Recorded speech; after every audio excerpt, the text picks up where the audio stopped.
The following is an exclusive presentation of Turner Sports. In 1998, cable television's exclusive host for the 18th Olympic Winter Games from Nagano, Japan, and the 4th Goodwill Games from New York City.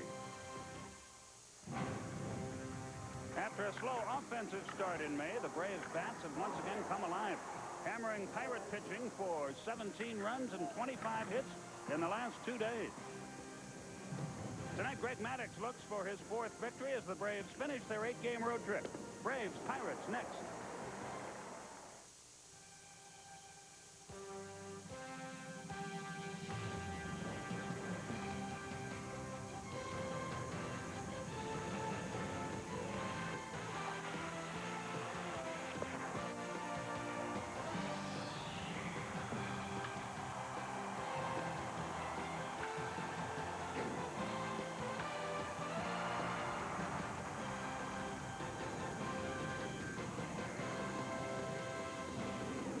Hi, you all, and welcome to another night of Atlanta Braves baseball from Three Rivers Stadium in Pittsburgh.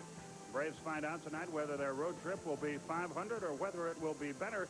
And you sort of feel, Don Sutton, like it might be better the way they've swung the bats the last couple of days. Got off to a little bit of a slow start. They caught St. Louis when they were starting to improve. They caught Florida when they were starting to improve. The offense had trouble getting on track. The first 3 games were one-run ball games and low-scoring ones, and it eventually led to the 2-3 record for the first 5. But they've kicked it up a notch the last couple of days. They've rediscovered the home run stroke, even with some juggling in the lineup and producing a lot of runs. That certainly makes it easier on the pitchers. One pitcher who would like to see more of that offense is Greg Maddux. He's off to a great start with a good record, but he's getting just over a couple of runs a game to play with, so he'd sure like to see that continue on Getaway Day. He's our pitcher tonight. He's opposed by former Brave Jason Schmidt. We'll have the starting lineups and then the play-by-play story right after this.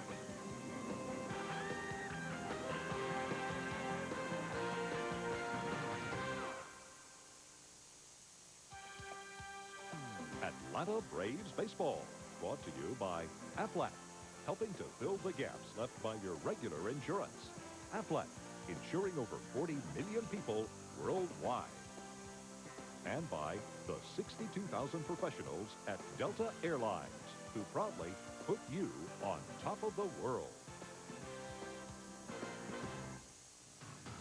The last of 8 away from Atlanta, and then the Braves take it home. Here's time for us to take a look at our sit-go starting lineups, and here they are. Kenny Lofton will lead it off. Michael Tucker in the 2 spot. Chipper Jones cleanup. Fred McGriff, after a day off yesterday, back at first, and he'll bat cleanup. Ryan Klesko back in left field will hit in the 5th spot. Mark Lemke moves up a notch to 6. Jeff Blauser, the shortstop, to hit 7th. Eddie Perez, who normally catches Greg Maddux, will bat 8th, and Maddux will complete the batting order. The Pirates have taken the field. Here's the defense. Gene Lamont will send out in first inning. Martin in left, Allensworth in center, Guillen in right. Randa, Elster, Womack, and Johnson make up the infield third to first. Osick is behind the plate. And on the mound, making his 7th start of the year, former Brave Jason Schmidt. His last 3 have been good ones. 2 no decisions, but very impressive, averaging 6 innings to start. The hit totals are down. But here at home, he has had trouble. He's 0-1 with an earned run average close to 13. And be alive. Hitters leading off an inning on Jason Schmidt get on base better than 50% of the time. So that's something they're trying to work with him on here, and certainly something the Braves will be trying to continue. Umpiring crew, 1 change for the final game of the series. Eddie Montague will be calling balls and strikes. Wally Bell at first. Jerry Crawford at second, and Tom Hallion will be over at third. Threatening all day, Skip. Weather overhead, some rain, but looks like that's going to move out, and we're going to get this road trip over with. Yeah, it looks pretty good right now, though there was a 40% chance of rain. Now I think it's less than that, so hopefully we'll be able to play. And Kenny Lofton will lead it off for Atlanta. He's hitting .365 with 2 homers, 15 RBIs. He struggled recently, though. He's 14 of his last 55, but 6 of his last 13, so he seems to be getting back on the track. He was 1 for 4 against Jason Schmidt down in Atlanta. Remember, Jason Schmidt down there struggled early. Mechanically, he was ending up very straight up, very upright. He did end up with only giving him 2 runs, but early in the ball game was very upright, having trouble getting the ball into the strike zone. A little bit later on, started bending his back, following through, ending up toward the first baseline, and got much more velocity and a lot better command. And we're ready to go. First pitch of the ball game. A little low, 1 ball, no strikes. We're just underway in Pittsburgh. 61 degrees at game time. 2-0. Ed Montague has a reputation as being an umpire with a rather small strike zone.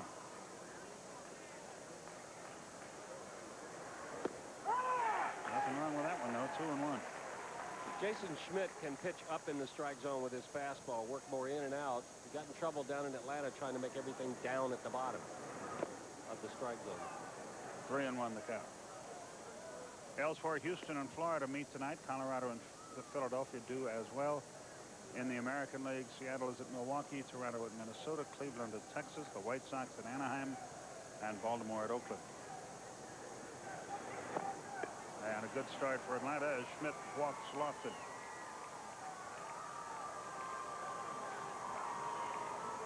So a fast man is at first.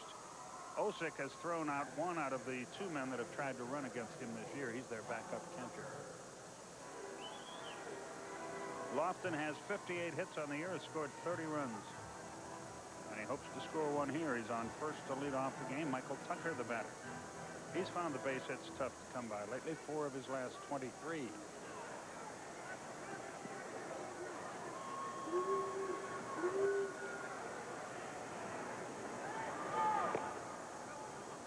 Just missed inside. 1 ball, no strikes. The memory of the last 2 ball games where the Braves have been hammering the ball may be causing Jason Schmidt to try to be a little bit more careful early in the ball game than he has to. Lined into left field. There's a solid hit. Lofton around second, comes halfway, but then scampers back to second. 2 on, nobody out. Schmidt has been getting 6.5 runs per game from his team. Greg Maddux has been getting 2.9 runs per game from his. But the Braves with a chance to get on the board early here. Chipper Jones, the batter, who was 1 for 3 against Jason in Atlanta. He is 5 of his last 15. Has been swinging the bat better after going through a bit of a dry spell. He's still playing hurt, so you don't want to see a ground ball out of him. Steve Reich inside corner, 0-1, a breaking ball. That nagging groin injury is on his right leg. That's the one he plants against when he hits left-handed, so it might be a little bit harder for him to drive the ball. High pop, short left field. Everybody chasing it. Elster out. Martin in. The ball drops. It's a fair ball. A run is in. Tucker will stay at second base. You're right. He didn't drive it, but he couldn't have thrown it in a better spot. A bloop single and an RBI.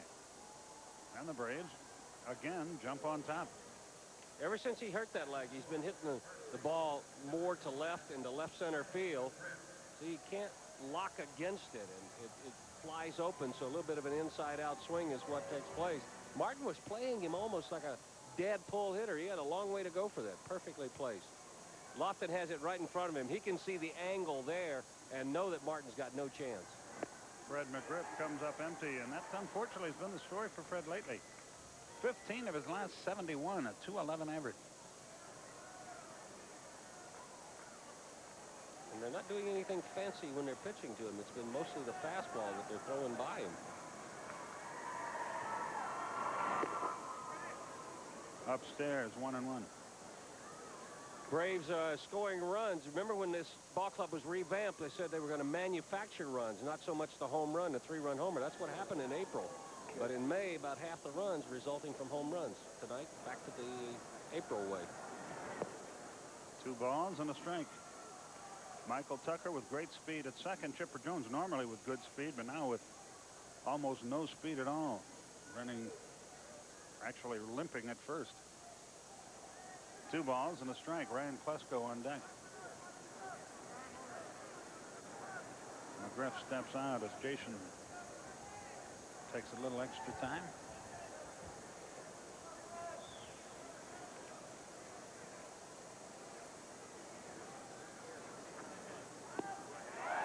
speed pitch. He had a weak hack. It's 2-2.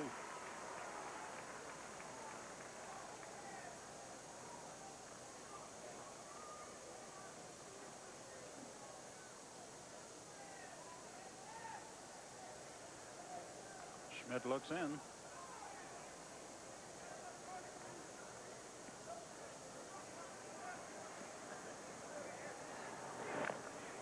Good breaking ball. Fred just barely stayed alive on that. Houston a run in the first at Florida. They're still batting. Braves play the Marlins tomorrow and Wednesday. Unfortunately, neither of those games against our top divisional foe will be televised on the Superstation. We'll be with you Friday night against St. Louis.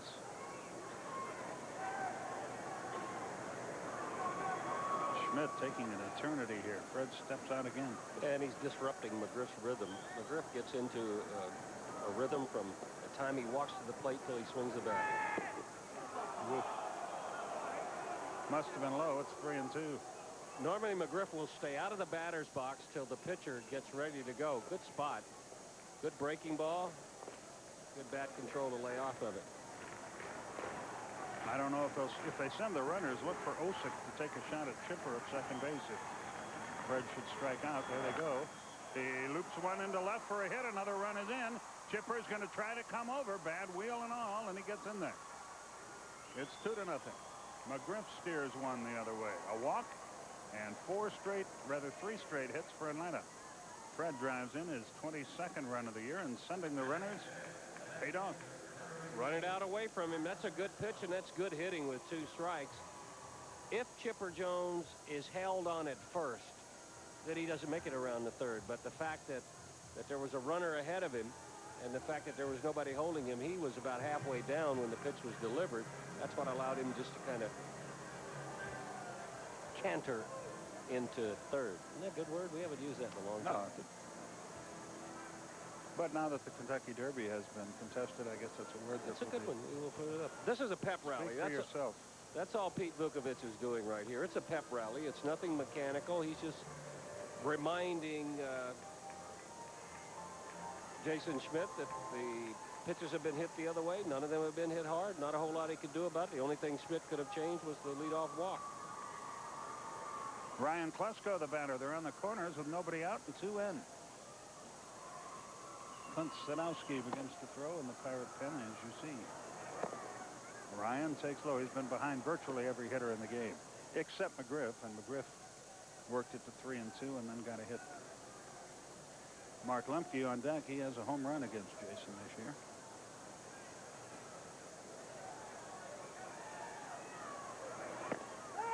On the outside corner, Klesko didn't think much of that. Good change up, good spot. A ball and a strike.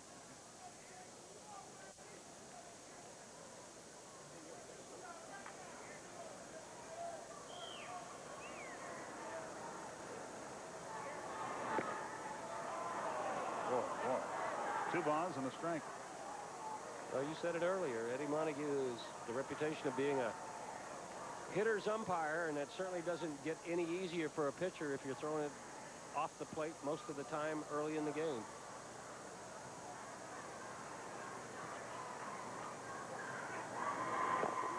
Three and 1. Sadowski's throwing as if he may be in here very, very soon. Klesko will have the hit privilege here, in all likelihood.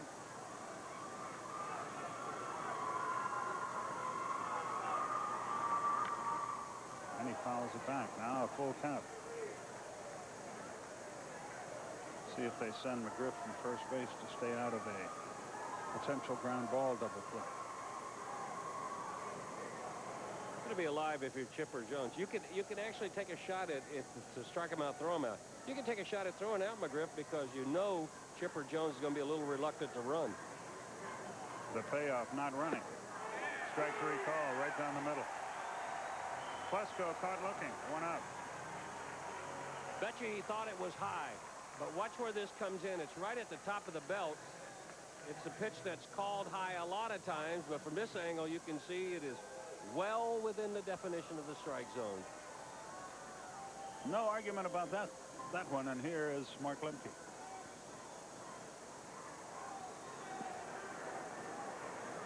Maddux normally gets 2.9 runs per game. He's got 2 already, and runners on the corners with 1 out.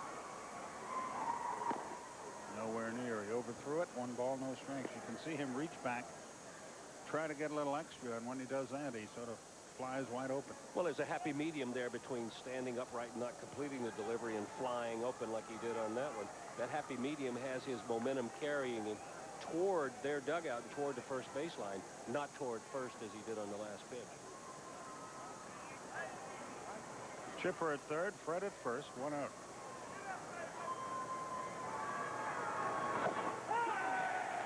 On the corner. He seems to be giving the pitcher that pitch, yeah. When we say a guy's a hitter's umpire, we're not criticizing him necessarily. He's been that way for years, and he's consistent. It's his definition of the strike zone. His definition is that that's low.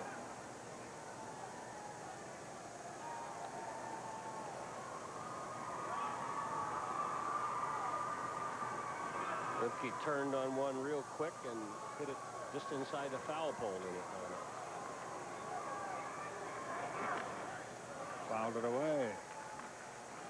2-2 the count.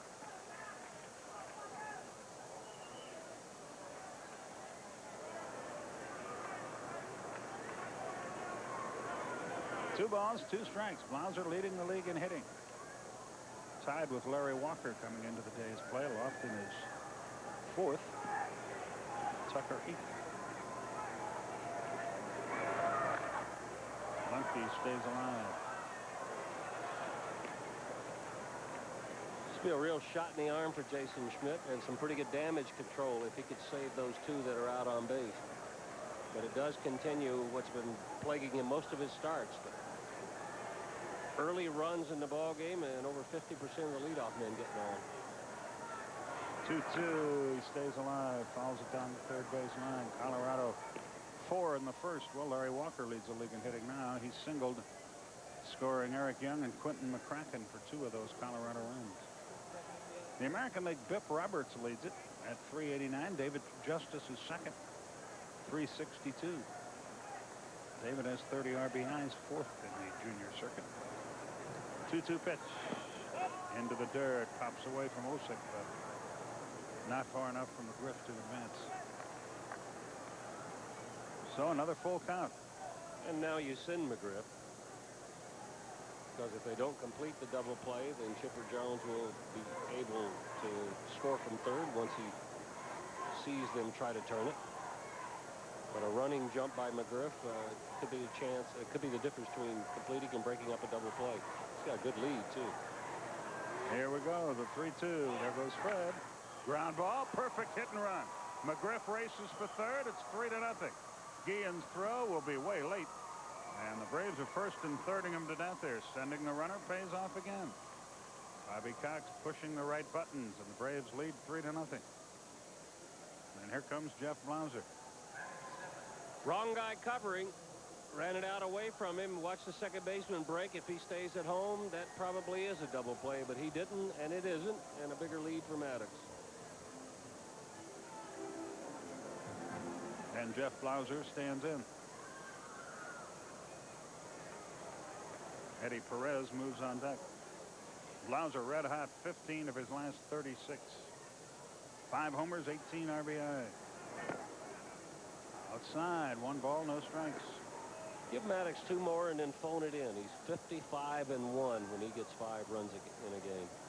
I wonder who beat him that one time. Was that when he was with us? Yeah, it happened either last year or the year before. I don't remember who, but I do remember it happening.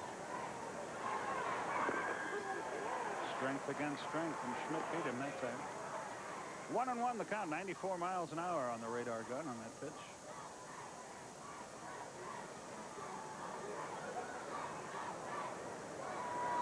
The outfield plays him straight away. The Braves have put 3 on the board. They're still batting. And still only 1 out. Up and in, 2-1. We'll televise against the Cardinals at 7:35 Friday, 7:05 Saturday. 7:35 on Monday. And on Tuesday at 7:35 against the Expos. Then we play them televised at 1:05 Wednesday, and away we go again. The stretch and the pitch. Swung and a high fly ball into deep center. It should be deep enough to score a run. Allensworth with the catch. Here comes Fred. They won't even throw. It's 4-0 Atlanta. Sacrifice fly, RBI Blauser. He drives in his 19th run. 4-0 our score.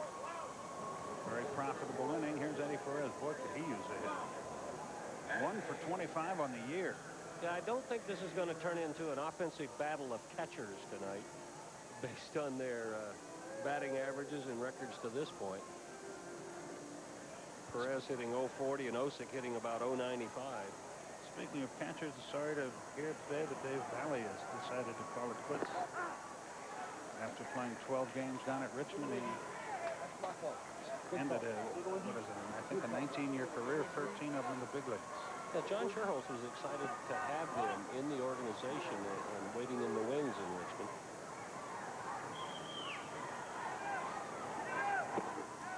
A home run cut by Eddie, but he comes up empty, and it's 0-2.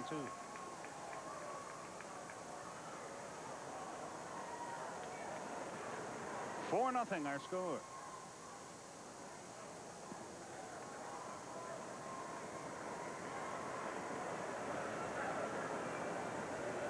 The stretch and the pitch. Pop foul back and out of play.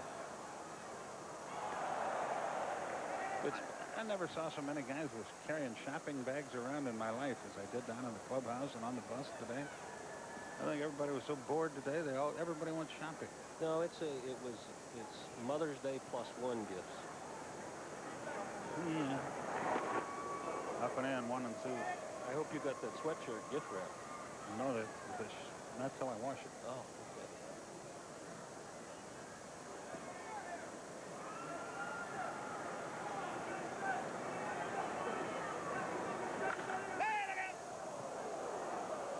Luckily, that hit an empty seat. And Karam's back out on the field. He's throwing some good two-strike pitches. He's trying to get Eddie Perez to chase one up out of the strike zone. The last two pitches, the best velocity of the day, both of them right in the 95-mile-an-hour neighborhood. But he's getting just a little bit too near the strike zone with him. Off his thumbs that time, still 1 and 2.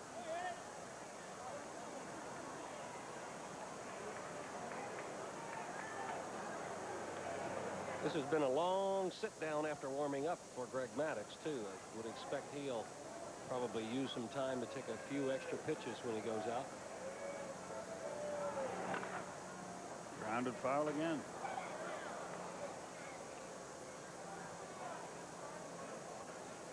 Count stays a ball and 2 strikes.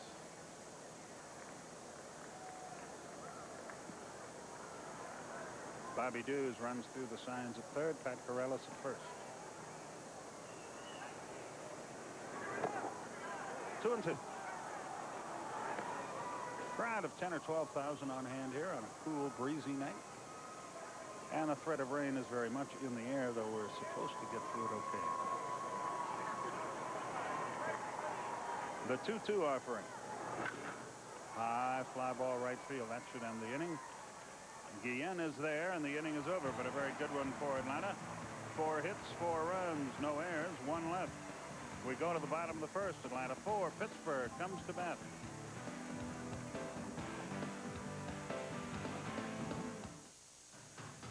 Braves with some runs to play with. Now it's the Pirates' turns. Here's Gene Lamont's batting order. Tony Womack to lead it off. Jermaine Allensworth batting second. Al Martin in the third spot. The cleanup hitter, big first baseman Mark Johnson. Kevin Elsta. Joe Randa to hit 6th. Guillen will bat 7th. Keith Osick 8th. And Jason Schmidt will complete the batting order. The defense has an outfield of Kluska, Lofton, and Tucker left to right. An infield of McGriff, Lipke, Blauser, and Jones. Eddie Perez behind the plate. And on the mound, making his 8th start, a 3-1 record. He's only been getting 2 runs a game. To play with a little bit more. How do you win with that and go 3-0? Well, you only give up 1 a game, and that's what Maddux has done. Last time out, Skippy threw 79 pitches. 61 of them strikes, 23 first pitch strikes. That was down in Florida. And Tony Womack leads it off here. Maddux goes to work. I'll be darned. For a strike, it's 0-1. What a surprise. Womack up to 271 on the year. Grounds that one right at Lemke. And there's the first out in the Pirate first, one away. What did we say? He threw 79 pitches. Jason Schmidt threw more than half that many in the first inning. And it was about a 20-minute half inning, which could have impacted Maddux, though it certainly didn't appear to with Womack batting. Here's Jermaine Allensworth.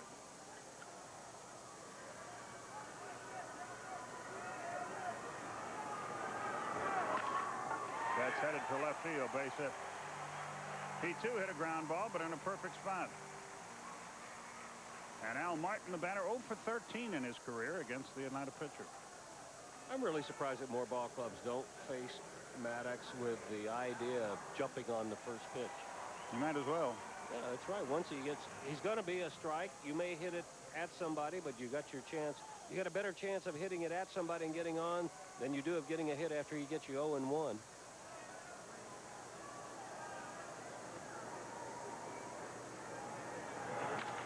Line into right field, but Tucker's got it. Ooh, boy. He battled the lights to make that play. 2 down. Seems like we're seeing more of that everywhere this year. That one is just a perfect angle to come right through the bank of lights behind the dugout. It's funny from our angle. Yeah. It's not funny if you're the right fielder. I admire him for staying with it. It would be easy to turn tail on that ball. Most of the guys go a little side saddle. We've seen a couple in left field here, but we're seeing fewer and fewer at Turner Field, if you've noticed, with the adjustments on the lights. I bet you when it's all over, they're going to put some lights somewhere out in the outfield. Pretty much going to have to, I think. Mark Johnson, the batter, the former Dartmouth quarterback. He's hitting .248 with 2 homers. Throw to first, runner back.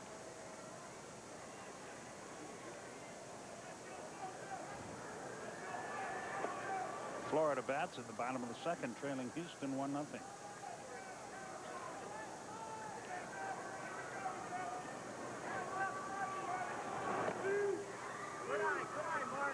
The count. Johnson 1 out of 4 in his career against the Atlanta right-hander.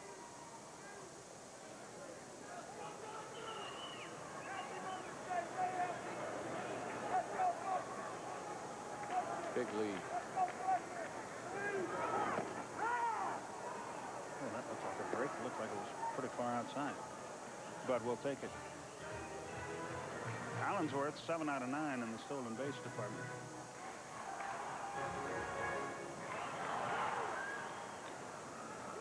The left-hand hitter waits.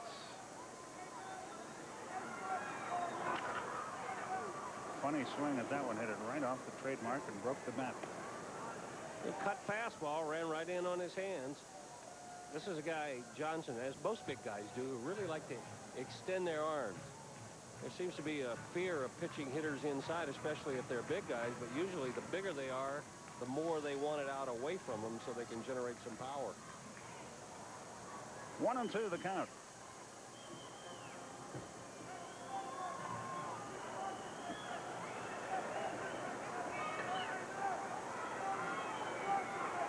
Four nothing Atlanta, our score.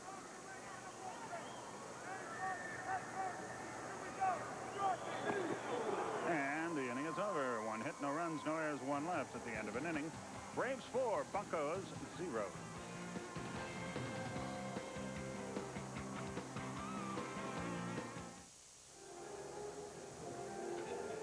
Greg Maddux leads off the Atlanta second inning. 4-0 our score.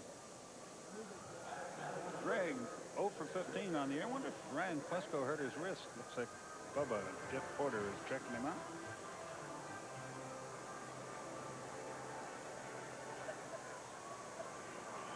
Schmidt to Maddux.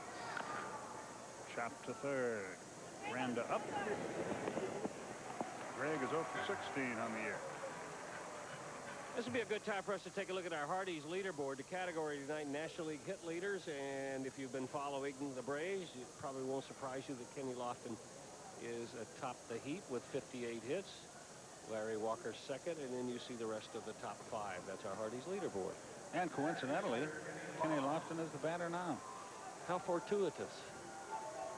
Funny how those things work out. We worked that out in a production meeting before the game. Good.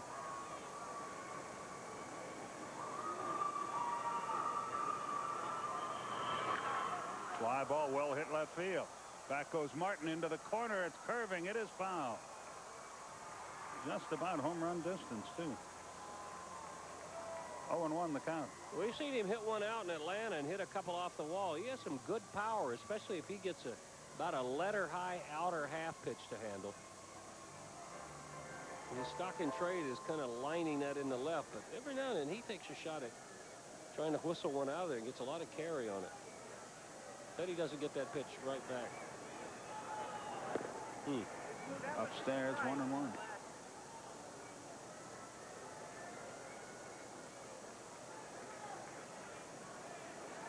Jason Schmidt cuts it loose. Low, 2 balls and a strike. Fastball high, fastball low.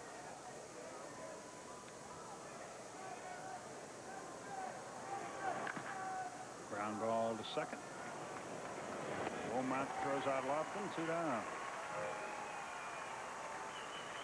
Michael Tucker, the batter, he singled his first time.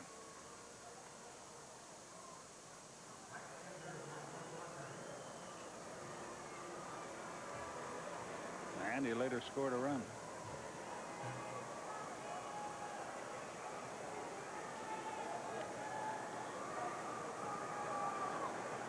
Tucker has now scored 18 runs on the year. McGriff's 16.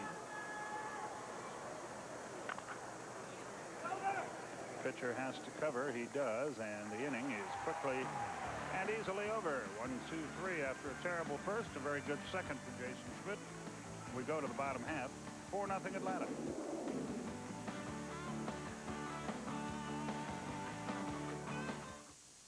Our telecast is authorized under broadcasting rights granted by the Atlanta National League Baseball Club, intended solely for the entertainment of our audience.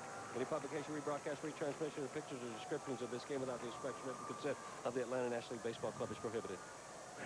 And Calvin Elster leads off the second inning.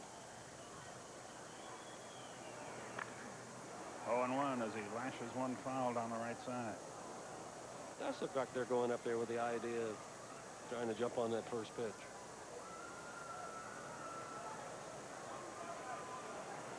The Marlins in town tomorrow night. Talked to Tom Glavine before the game. You're going to hear from him in a minute. He's the scheduled pitcher, but it's pretty much up in the air right now. If he does, it would be a matchup. A guy who idolized him growing up, Tony Saunders. Base hit, right field, Elster.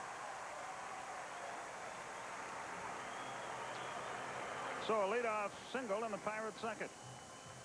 A lot of hitters who are successful against Maddux, and there aren't that many of them, decide, okay, I'm going to concede one side of the plate. That's his. If he throws anything on the other side, I'm going to not miss it. Elster was looking away, got it away. He had 2 cuts at pitches out there and got one he could drive on that base hit. Joe Randa, the batter, he was 1 out of 3 against Greg down in Atlanta, where Maddux pitched to no decision. High and away, 1 ball, no strikes.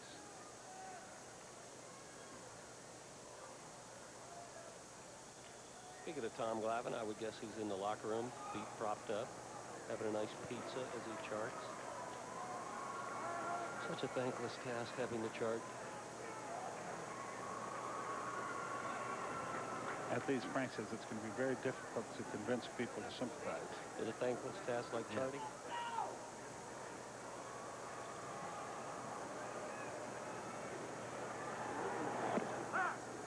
1-1, it's on the clock. Well, I know Tom's learning a lot if he's listening to us. He just spit pizza all over the dressing room, I would guess. 1-1 the count.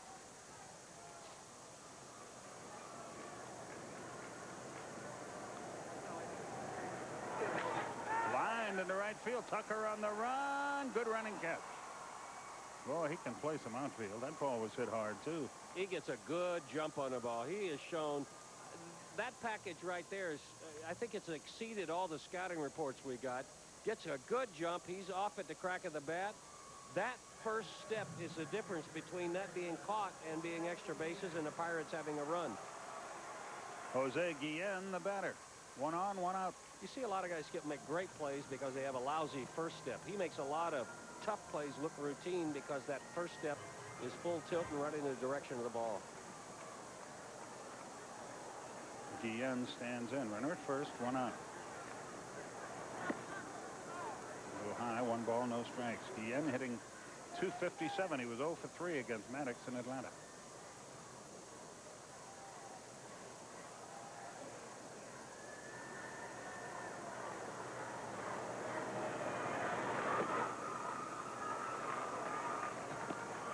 Two and 0 the count. You don't see that every day either. Guillen works out in the winter and is a neighbor of Raul Mondesi's, and if you watch, you'll see some of the mannerisms that he has picked up. And he's going to get bigger and stronger, maybe as big as Mondesi. 2 and 1 the count. Maddux only 12 and 13 in his career against the Pirates. Overall, 168 and 105.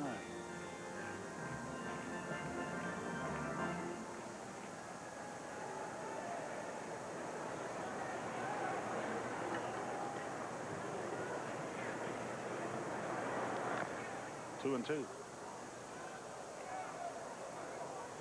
Maddux had a cup of coffee with the Cubs in '86, was 2 and 4. In '87, he was 6 and 14. Since then, 18 and 8, 19 and 12, 15 and 15, 15 and 11, 20 and 11. That was all in Chicago. Then 20 and 10, 16 and 6, 19 and 2, 15 and 11.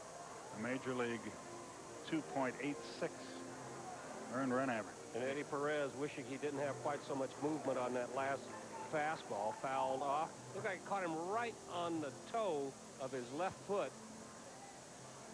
Eddie settles in a low target, and that came off the bottom of the bat.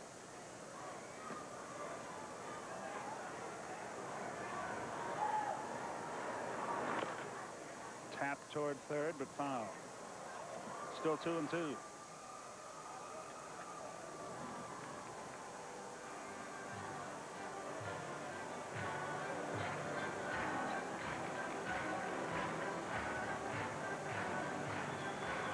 Runner at first, 1 out. 4-0 Atlanta. Bottom of the second.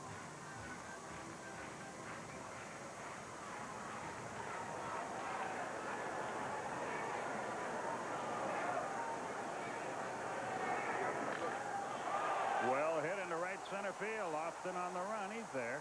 On the track, he hauls it in. That's 3 balls in a row. Hit right on the nose. Guillen lines to deep center. And Keith Osick, the batter. But you don't see from Maddux very much. He uses his curveball probably as his 3rd or 4th pitch. But normally when he throws it, it's down and away. This one stays up in the strike zone. The inside-out swing. If he's looking for that and the count's different, he tries to pull, he would have hit that a lot further. Keith Osick is out of Shoreham, New York, but he played college baseball at LSU. 0-1 the count. He's done well in his career against Maddux, hitting .500 against him. Last year, Osick did all right in 140 at-bats. He hit .293.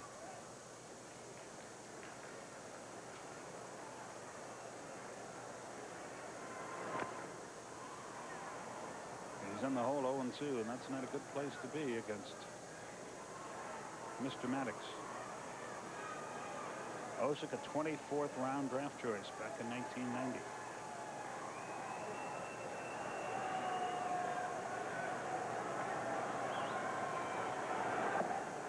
Missed inside, a ball, 2 strikes. Colorado has increased its lead to 5-0 over the Fightin' Phils in the 3rd.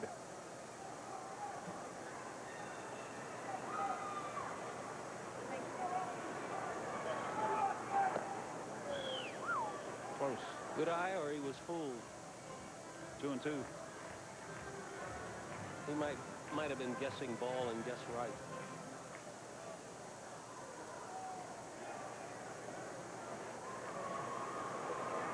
The 2-2 pitch. Here it is. Downstairs. He's run it full. 3-2.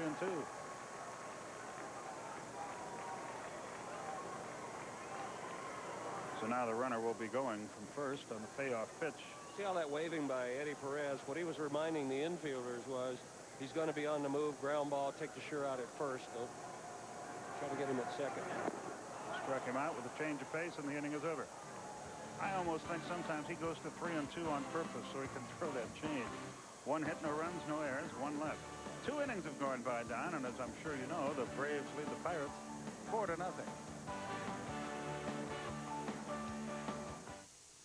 As far as whether or not I'll be out there tomorrow, I still don't know. It's probably going to be a decision that we'll make either sometime early afternoon tomorrow or maybe as late as getting on the mound and trying to warm up and see how I feel. So I certainly haven't ruled it out. If there's any way possible, I'll be out there, but I want to make sure everything's right. One of the things that he's concerned about, Skip, it bothers him on his changeup. Actually, 2 concerns. It's hard for Tom Glavine to pitch successfully without it. And if you go out there and try to manufacture a different way, there's a possibility he could hurt himself, might pull something, or he could disrupt the rest of what is a long season still left. And there's a drive off the bat of Chipper Jones.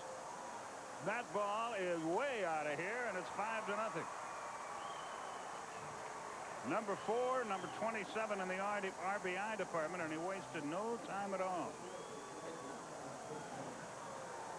It is 5-0. Well, like we were saying earlier, he's having trouble turning on the ball from the left-handed batter's box. He got what he was looking for. Picture-perfect swing, slight uppercut, full extension, and that's one of those that pitcher knew it, the hitter knew it, the catcher knew it, the center fielder knew it, the right fielder wasn't quite sure. Fred McGriff takes a strike. He singled his first time driving in a run.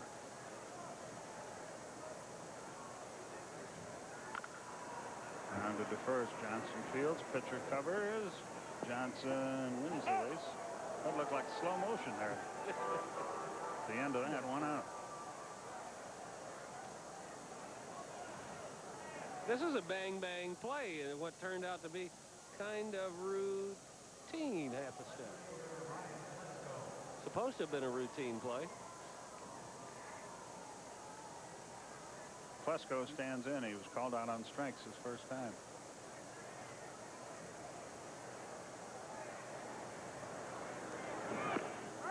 Breaking ball, strike inside corner. Florida's tied Houston 1-1. They go to the 3rd. Colorado now 6-0 over the Phillies. It's going to be a long year in Veterans Stadium, it looks like.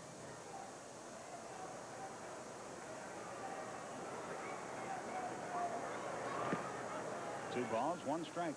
By the way, that Chipper Jones home run gave Maddux a 5-run lead. 5 runs to play with. He's 56 times it's happened. He's 55-1.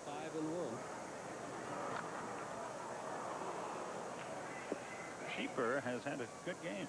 Single and a homer, 2 RBI.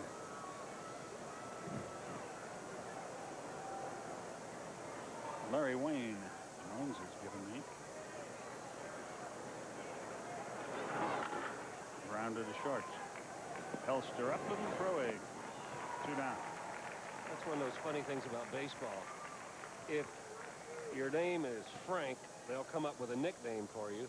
But if the name that you're known by is a nickname, then what they will call you is your real name. So to the players, they call him Larry Wayne a lot.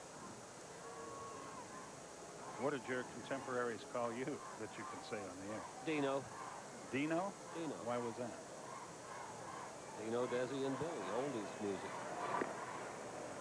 I can understand Bobby Benton, but...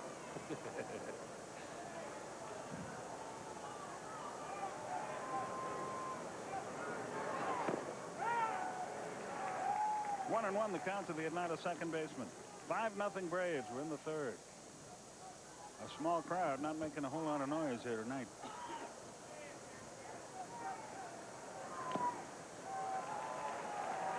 One and 2 the count.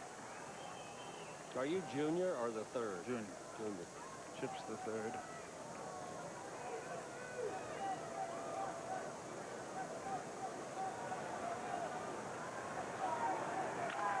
Line in the left center on a 1-2 pitch.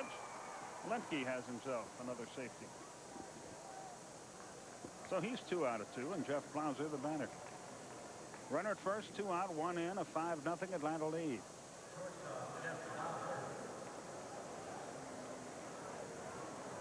Not a whole lot Pete Vukovich can do for this one. Braves have been getting some pitches to hit. First inning, a lot of luck involved, but this inning, a lot of pitches in the happy zone. Inside, 1 ball, no strikes. Milwaukee, which may have the worst attendance in all of baseball, now has a 2-game lead in the Central Division. Go figure. White Sox only 4.5 out, as badly as they started.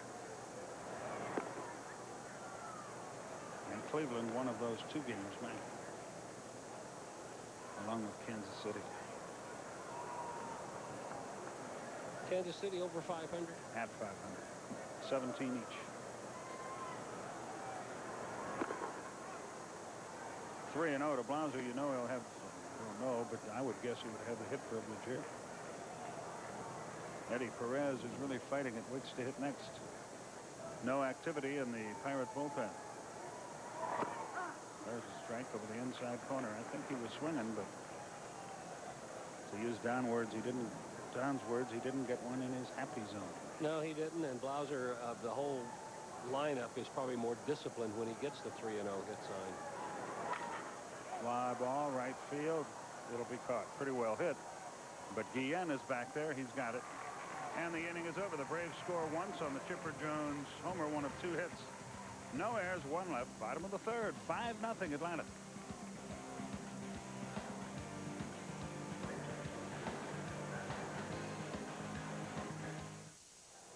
Limited activity tonight in baseball. Only 2 scores we can give you on our Office Depot scoreboard. Houston has taken a 3-1 lead over Florida. Bell a home run in the first. Colorado with 4 in the first have added 2 more. They lead Philadelphia 6-0. That's our Office Depot scoreboard. Okay, Don, great job, buddy. And here's Jason Schmidt leading off the 3rd. Takes a strike. He's hitting .250.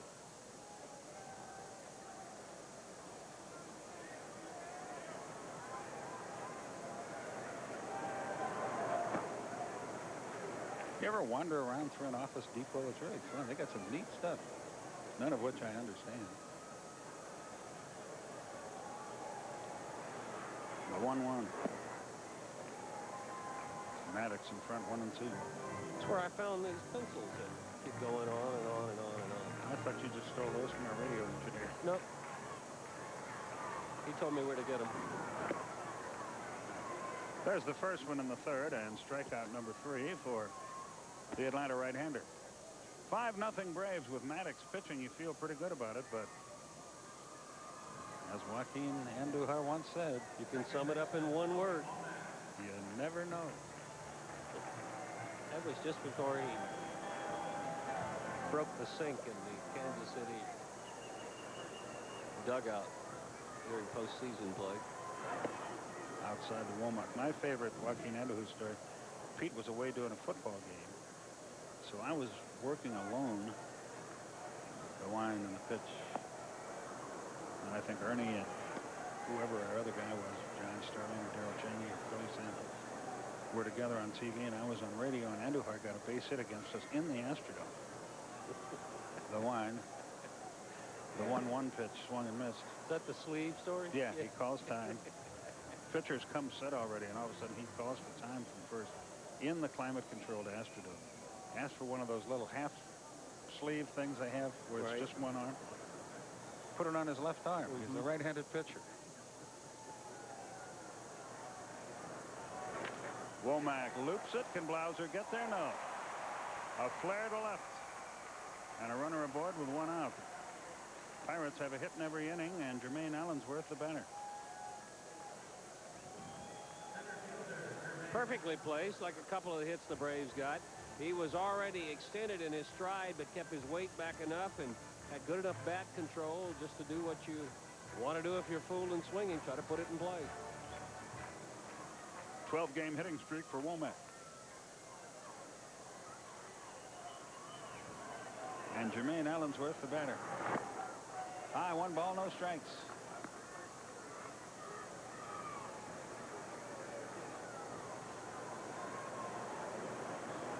So you go to Office Depot, huh? Yeah, up in Sandy Springs, a stretch. Foul back. I would figure that being the outdoorsman and the gardener you are, Home Depot would be your spot. I go there too just to make sure my stock's okay. 1-1 the count. You're not a green thumb sort of guy, though, are you? No, but Home Depot's where I buy all my bird feed. Oh, we got bird feeders all over the place. I got those books that tell you what kind they are. I'm really into this.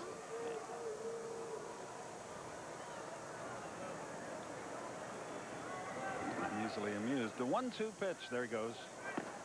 Strike 3 called and no throw. He had that stolen. Eddie Perez had no shot. Stolen base, but a strikeout. It's number 4 for Maddux.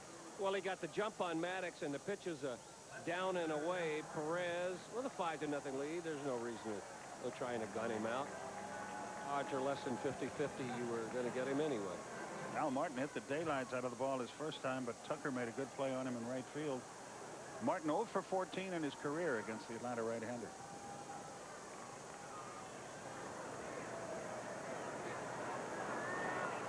Pickoff play at second. Boy, close. Boy, if he'd have gotten picked off down 5-0, Gene Lamont would not have been a happy camper. Timing play. Maddux, who turns quickly. See, one thing he does, since he comes set up high, he doesn't have to raise the glove to get the throw back there. His arm's already cocked for him. See where he comes set right there?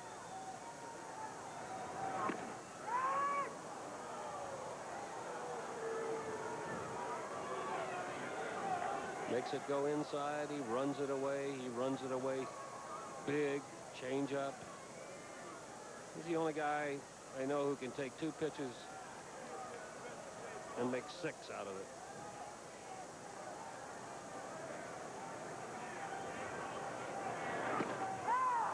Over the inside corner. Martin didn't like that.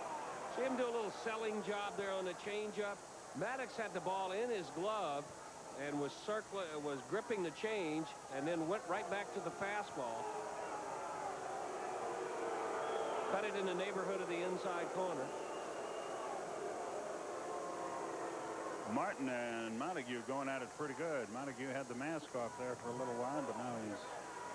My advice to Al Martin would be, if it's between the on-deck circles, take a hack at it. 0-2 the count.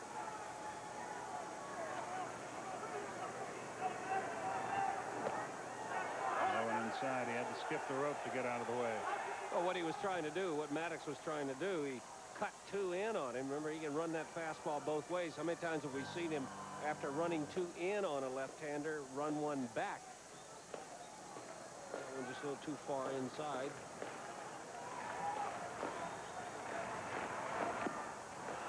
And the inning is over. He foul-tipped it into the glove of Eddie Perez. Martin still talking as he walks away, and he just got kicked out of the game. You could see that coming, and Gene Lamont will come out to break this up, but a good man has been lost to the Pirates, and now Lamont has to keep his outfielder away from the umpire, who seems to be looking for more trouble, doesn't he? That's too bad. 1 hit, no runs. No errors, 1 left at the end of 3, 5-0 Atlanta.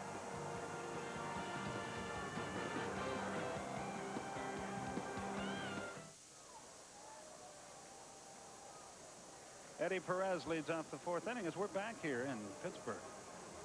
Midre Cummings is now the left fielder, replacing the departed Al Martin, who got run here in a hurry by Ed Montague. That's the umpire's new credo. Throw him out as quickly as you can. Pitch is low. 1 ball, no strikes. It's all Atlanta. 5-6-0 for the Braves. 0-3-0 for the Pirates. I'm not sure if it was a continued conversation. It was. I could see him still. But he also fired the bat away, too, and a lot of times umpires see that as an exclamation point. Broken bat liner into left, and Cummings will play it on a hop. So Eddie Perez has his 2nd hit of the year. Time for our Aflac trivia question, Skip. Here it is tonight. Who was the last Major League pitcher to throw 18 innings in one ball game. Harvey Haddix, maybe? No, he only went 13 or 12. 18 innings. With today's pitch count, let's see, that's 4 starts, 3 starts for a lot of the pitchers. Maddux will try to bunt here. Takes low. 1 ball, no strikes. Yeah, that's right. It's probably a guy a long time ago. But Phil Simmons, our statistician's only about, what, 25? Crack research So analyst. he wouldn't know anything. But he can read. Wants a pop fly. Caught. There's 1 out, and that's all.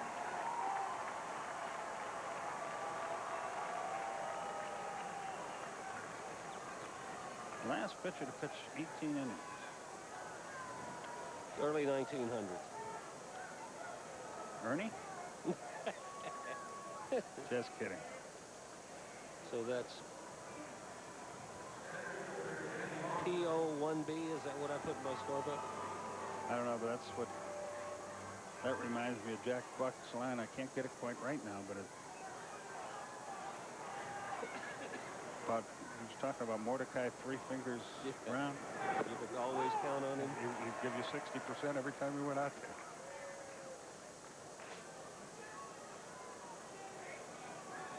Do you know the answer to this question? I don't have any clue. I read it in the Pittsburgh paper the other day. Oh.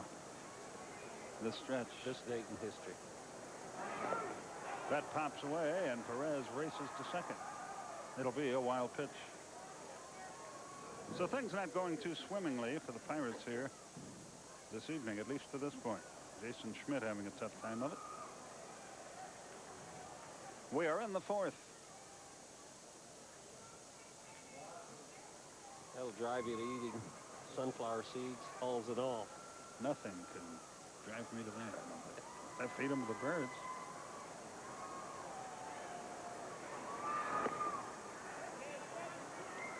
Two balls and a strike. I don't know. Getting back to that Aflac trivia question, I would guess that it would have been a Pirate pitcher since we are here. You're not guessing. You already know. No, I don't. You just said you read it in the paper. But I don't remember. So I'm having to guess for Clifford Earl.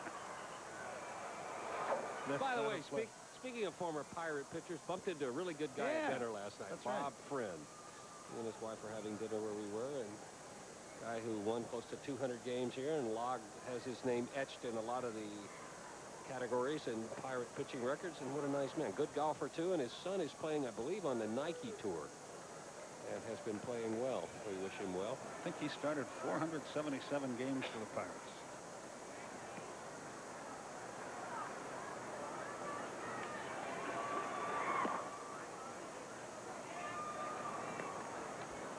Three and two, the count. We've had a bunch of those tonight, haven't we? Yeah, Friend started 477 games.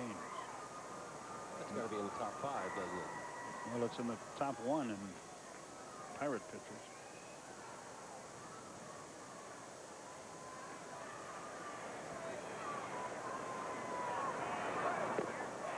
Took a little off and got him. What a great pitch. That's the best pitch of the night thrown by Jason Schmidt. Only his second strikeout. 3-2 changeup. Good motion. Great movement. Good spot. That is a perfect changeup. About 12 miles an hour slower than his fastball. You like about 10, 12. It's hard to adjust to that. Michael Tucker, the batter. There's a strike to him. Friend pitched in 568 games for the Pirates. 3,481 innings. A lot of innings. Won 191 games. Has the career Pirate record in strikeouts, 1,682. In other words, they got their money's worth out of him. He had 35 major league shutouts. Pop foul back and out of play. Michael Tucker's been in an RBI drought. He hasn't had one since the 1st of the month. And here we are on what I think is the 12th. Right, you are a CB. No, it's ready when you are. The 1-2 pitch.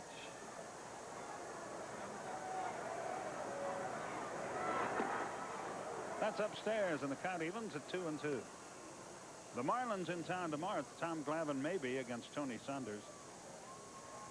Then on Wednesday night, Terrell Wade against Kevin Brown. Those will not be televised. They will be on Sports South and on the Braves 170 station radio network throughout the Southeast. And we'll be back with you Friday night when the Cardinals come to call.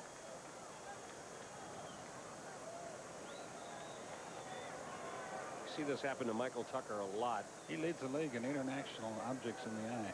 Probably has very sensitive eyes. Jason Schmidt's got a situation right here where he can work on some things like the changeup. He threw a great one to Lofton.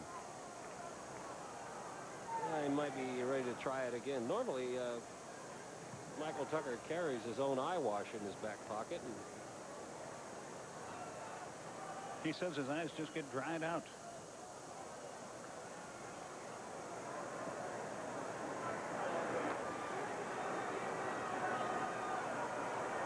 Two and two, the count. Runner at second and 2 out. Broken bat, Tapper to Womack. He's got it. Over to first, and the inning is over.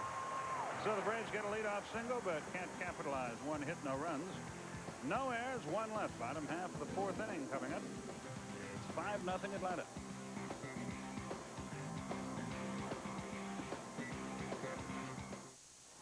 here's our Aflac trivia question. The last Major League pitcher to go 18 innings in 1 game.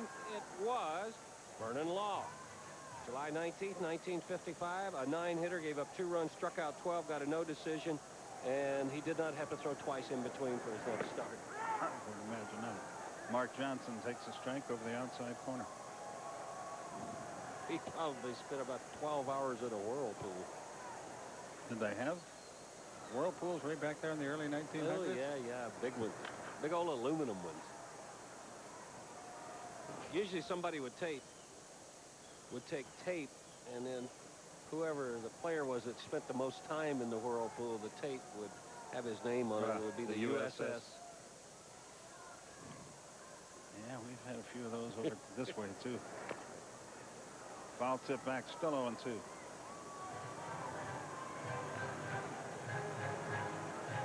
Phillies have scored 2. They're still batting in the 3rd, trailing the Rockies 6-2. Florida bats bottom of the 3rd.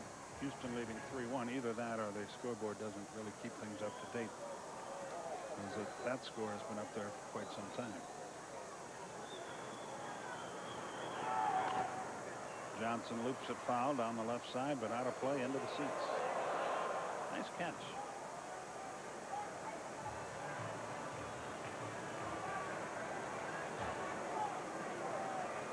Maddux has already cost him 2 bats. He's going to start having some of those. You can just put new handles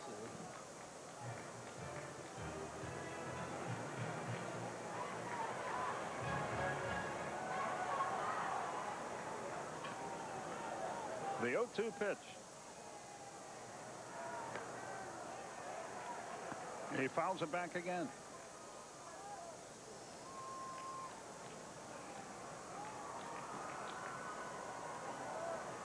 Crowd a little deflated here by the early Atlanta assault.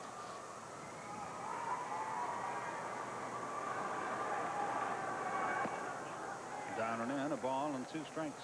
One thing about this ball club, though, getting down 5-0 to the Braves, they haven't changed their approach to playing. You still see the same amount of hustle and the same intensity. Struck him out with a change. That's the first one here in the 4th, and that's 6 Maddux strikeouts on the night.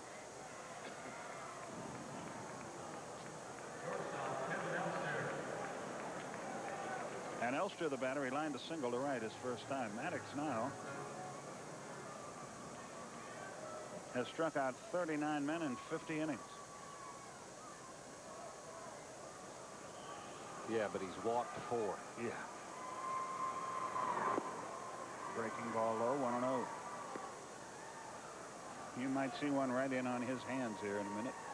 Yeah, because he's diving out there. He's looking for something outside. Low. ball, 2-0.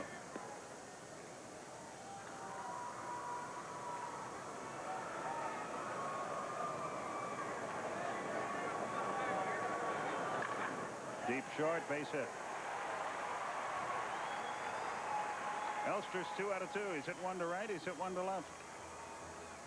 And Joe Randa, the batter, he hit the ball hard his first time, but Michael Tucker hauled it in.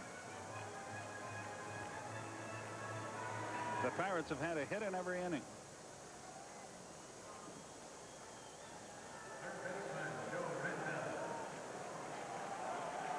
But all singles, and none of them hit very hard.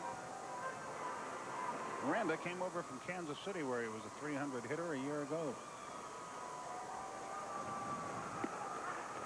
Strike. That's a deal that Bob Boone, the Kansas City manager, is very pleased with. He likes Jeff King, and he has loved the contributions that Jay Bell has made to that ball club.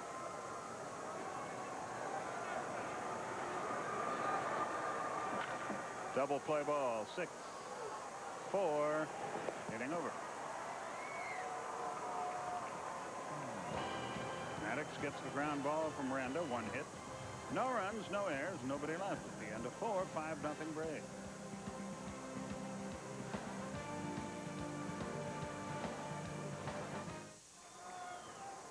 Chipper Jones leads off the 5th. And takes a strike. It's 0-1. He homered his last time, singled his other 10. He homered on that pitch. Looked a little surprised to see that one come right through there. The 0-1. Inside. A ball and a strike. 5-7-0 for the Braves. 0-4-0 for the Pirates. Let up downstairs. 2 balls, 1 strike. A quiet crowd in Pittsburgh.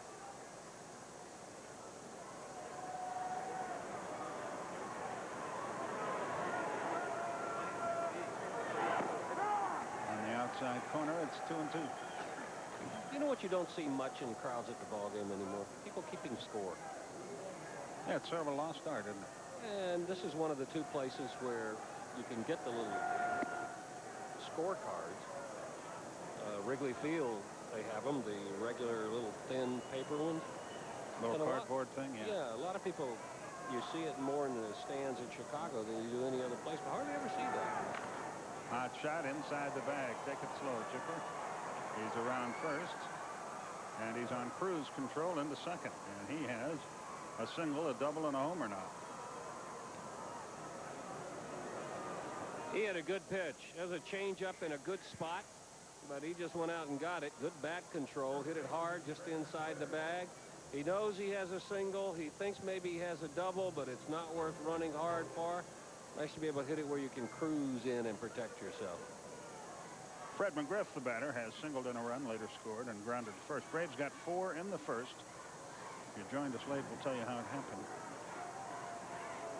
A walk to lead the game off by Lofton, a single by Tucker, RBI single by Chipper, RBI single by Fred. Plesko struck out, Lemke an RBI single, Blauser a sacrifice fly. Then a 3rd inning first pitch homer by Chipper Jones, and that's the Braves story. High pop. On the infield. Make it in the outfield. Elster says, go ahead, Jay. He does. He staggered a little bit, but he caught it. 1 out. I know it's still early in the ballgame, but I would guess right now probably that Chipper Jones is probably leading contender for player of the game. Boy, don't put that kind of pressure on the truck this early in the morning. There's Joe and Pete will vote. Yeah. That'll change it. They're so intense down there, you don't want to rile them up.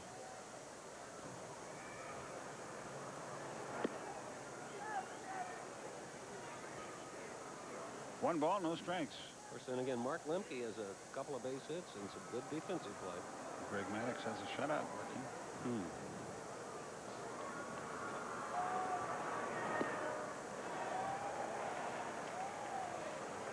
Ryan's gotten back into a habit, a little bit of pulling off the ball. On that swing, his head was facing right field.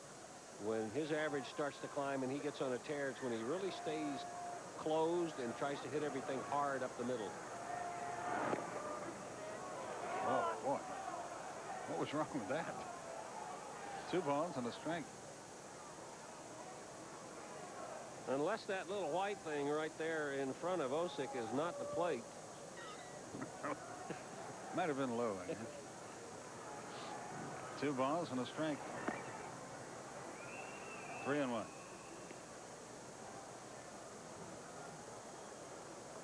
Down 5-0. If you're a young pitcher, you use a game like this to work on things. What you can't happen is just get where you just mindlessly grab the ball and throw it. Every pitch should have a purpose. That purpose might be to help you win your next outing. A walk for Klesko, so the Braves are in business again. 2 on, 1 out. That is the second walk of the night. The other was the leadoff man in the game for Jason Schmidt and Mark Lemke, the batter, with Jeff Blauser on deck.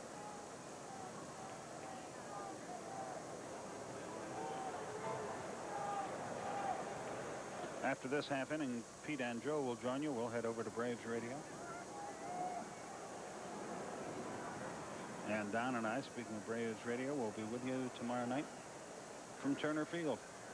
A swing and a miss. It's 0-1. I don't know that Jason Schmidt has really discovered his identity as a pitcher. I think he's getting closer and closer. But you'll see him make some nice, comfortable pitches, then labor on some. The pitch before that, nice, easy motion. That one looked like it was a forced pitch. A ball and a strike.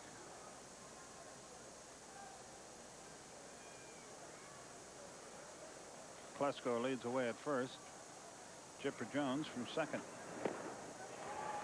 Nice pitch. 1-2 the count.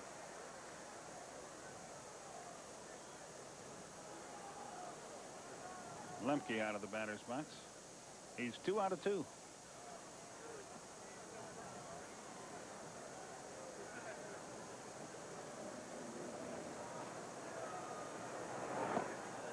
Good play by Osick. That ball could well have wound up at the backstop. Full count now. No activity in the Pirate bullpen, but that is subject to change.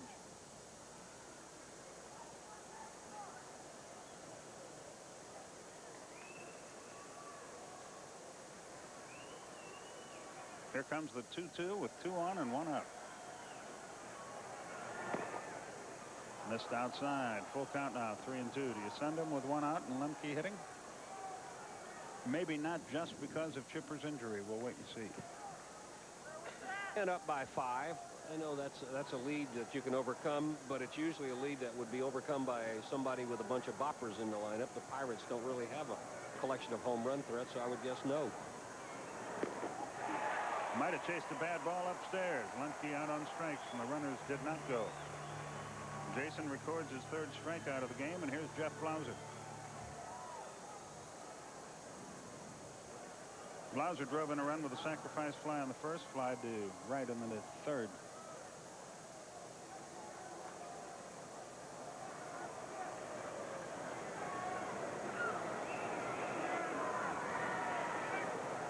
Two on, 2 out. The Pirate Parrot walking through the park trying to stir up the fans. The lovable Pittsburgh mascot. Steve Reich inside corner 0-1. It's raining down in Florida. Boy, did you see that funnel cloud down by Miami? Woo. Hope everybody's okay down there. And some heavy thunder and lightning following it in, too, coming from the west side of the lower part of Florida. I hope that's not what they're dealing with. I have Joe Rupp, whatever it is, Pro Player Park. Stadium. Park Stadium. The 0-1 pitch. Foul tipped it into the glove of the catcher, and Schmidt is 1 pitch away from getting out of this mess. The Braves have left 3 men on base already. See, he's gaining the respect of his manager and his teammates and his pitching coach by his performance here. It would be very easy just to pack it in, but he's pitching as though it's a 1-run ball game one way or the other. Right under his chinny chin. 1-2.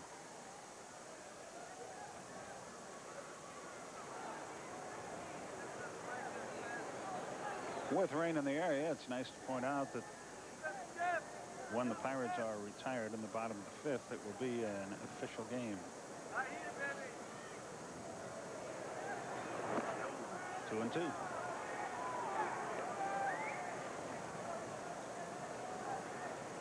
The one pitch he hasn't thrown all night long is a changeup to a right-hander. He's made some great pitches, 2-2 and 3-2 to left-handers with it.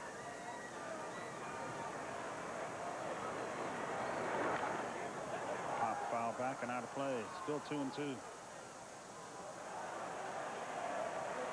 A lot of times when you throw a curveball and if you follow it with a changeup normally has same spin as fastball. To the hitter's mind, the first reflex is to think fastball. It's a good pitch to back a curveball with. It hit him.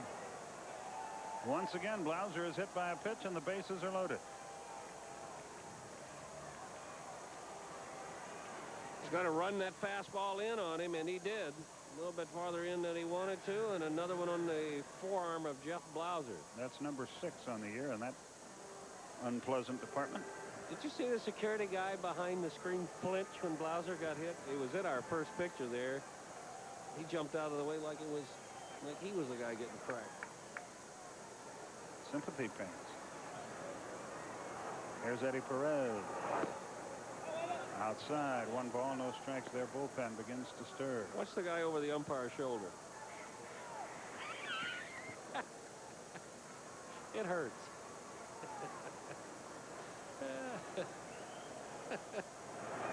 Ground ball headed for left field, base hit.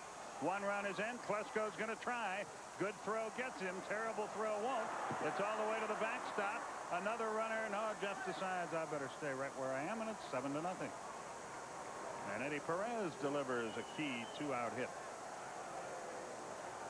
Scoring 2. Not a good throw, not a wise throw by the left fielder coming. Eddie Perez starting to heat up, finds the hole, but watch this throw. This is a rainbow.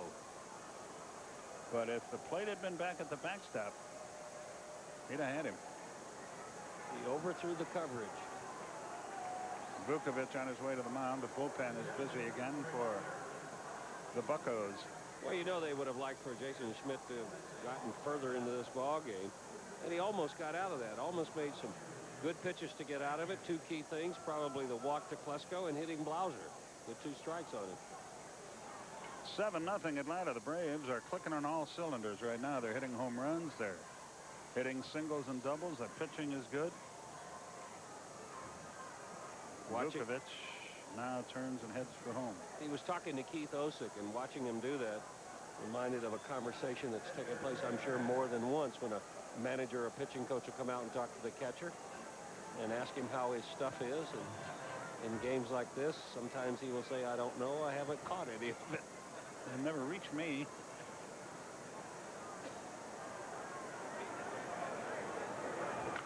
Hot shot by Maddux into the corner. That'll score 2 more runs. His first hit of the year. It's 9-0, and he cruises into second with a double.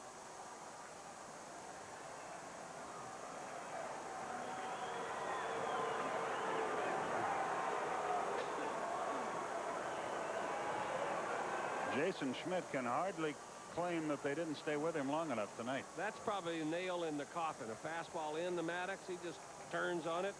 Didn't hurt himself running. Got a nice big lead, so he trots all the way down to second, and that will be the end of the night. And Dale Swaim is going to enter the game as well, as Gene Lamont makes his way to the mound after making the Bell South call to the bullpen.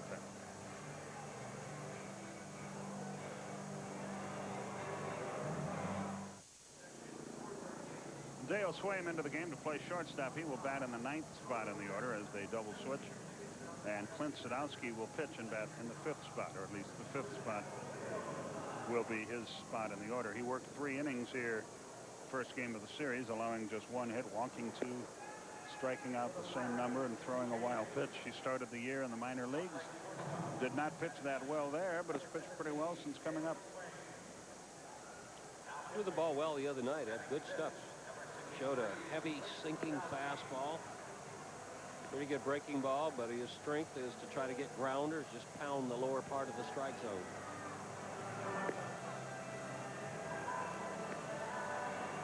Kenny Lofton will be the batter when the hostilities resume here. 9-0 Atlanta.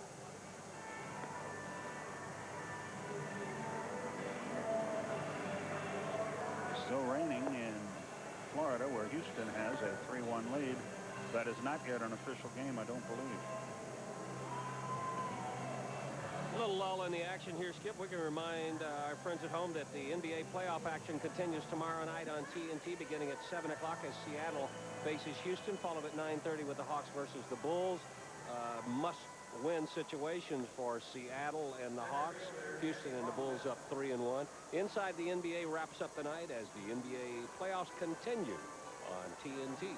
And by the way, tomorrow night the Braves are going to invite the fans to stay and watch the second half of the Hawks game on the giant message board or on the TV sets out in the plaza or in the restaurant.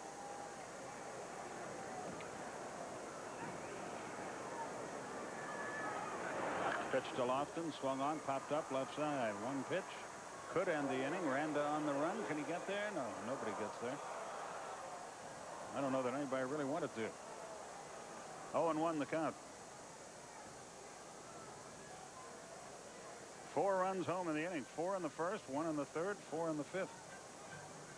I would venture a guess that when he has a 9-run lead, Greg Maddux has never lost as a Brave. Yeah, right you are. I'm amazing, aren't I? Saw you hastily thumbing through the media guide. No, I've learned that that's not a good idea. 1-1 the count.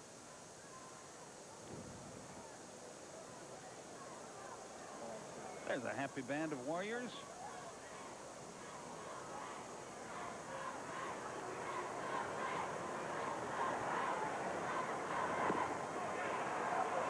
Lofton couldn't get the off-speed pitch. Colorado now 9-2 over the Phillies, so a couple of big scores in the National League. American League, Seattle 2 in the first. They're still batting at Milwaukee. And Minnesota leads Toronto 3-1 after an inning. Downstairs. 2-2 the count.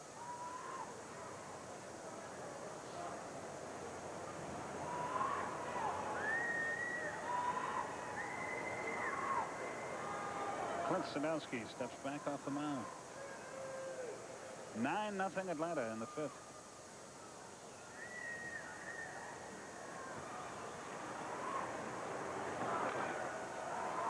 Lofton fouls it away. In that Colorado game, Dante Bichette has a homer.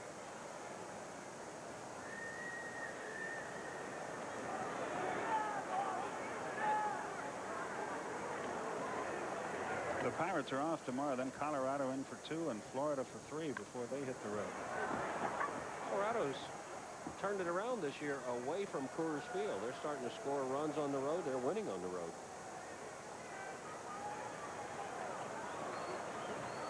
They've got Kansas City in here on the weekend of June 13th, followed by Minnesota.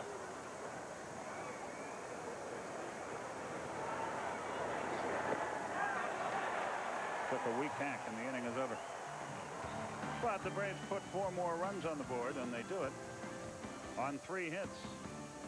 No errors and 1 runner left. We go to the bottom half of the 5th inning. All Atlanta now. It's 9-0.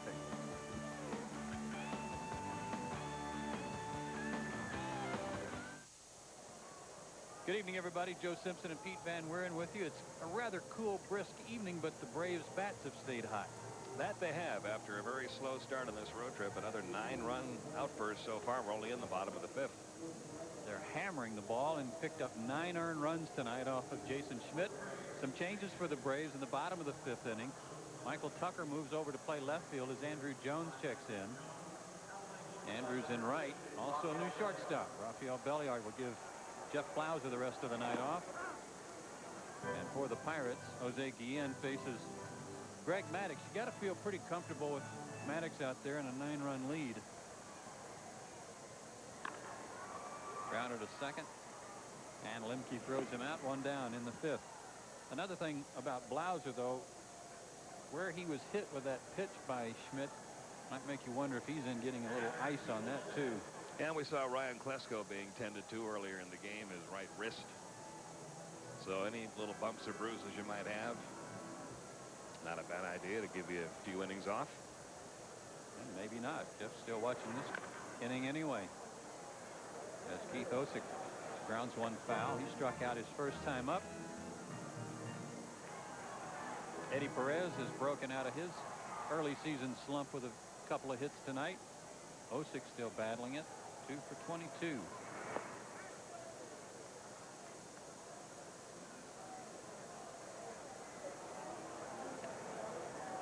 Greg Maddux with his first hit of the year tonight, too. A 2-run double. Misses low, 2-1.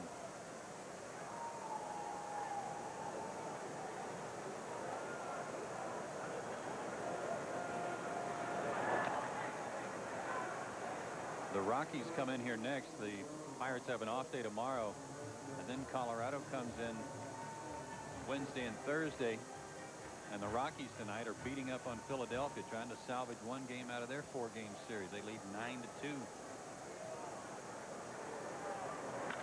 Hit hard and past Chipper Jones. There's a base hit for Osick down into the corner. Tucker will play it off the wall, and Osick's got a 1-out double. Pirates have had a hit in every inning. Only the second man they've gotten down to second base, and Keith Osick, although he's only been around the big leagues for a couple of years, is now 5 for 10 lifetime against Greg Maddux. Just beyond the reach of Chipper Jones, who I still don't think is moving very well down at third base with that groin injury that's just getting better. He's at second for Dale Swaim, who came on in the double switch when Schmidt came out of the ball game. Swaim hitting .214, no homers, 2 RBIs. Most of his at-bats have come as a pinch hitter.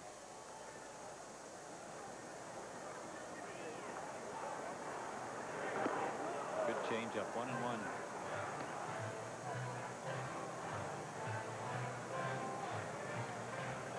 I don't know if the scouting report got to the Pirates this way, Pete, but after Maddux threw 23 first pitch strikes to the Marlins in his last start, looked like early in the ballgame they were up there hacking at that first one, and Greg had to alter his approach just a little bit. 1-2. And he's the kind of pitcher, if he notices that early on in the game, he will adjust immediately and start making maybe a little better pitch on that first pitch than he might ordinarily, instead of just showcasing something. Yeah, or instead of just first pitch fastball, drop something else in there for a strike. Struck him out. Swaim gave up on that pitch too early, and Maddux has his 7th strikeout. And if you look at the location, just a little bit above the belt, and that's one of the strikes that you're going to get called consistently by plate umpire Ed Montague. There are some umpires that don't give you that call above the belt. But north-south in that strike zone, you get a lot of room to work with from Montague. Top of the order, and Tony Womack. He singled in the 3rd, stole a base, extended his hitting streak to 12 games.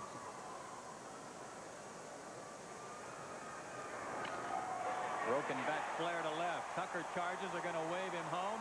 Osick on his way. Tucker can't get it out of his glove, and the run scores. An RBI hit for Tony Womack, just out of the reach of Chipper Jones. Well, you watch this swing by Tony Womack, and where have you seen this kind of a swing before from a left-hand hitter? That's Kenny Lofton's swing right there. Inside-out swing, little lob shot into left field, base hit, RBI. The Pirates are on the board. It's 9-1. Chipper was playing in close too in case he tried to bunt, so that cut down on his reaction time. Similar to Kenny Lofton when he bats, he very often has the third baseman playing in on him. 9th RBI for Womack, and Jermaine Allensworth the hitter. He's 1 for 2. 9-1 Braves.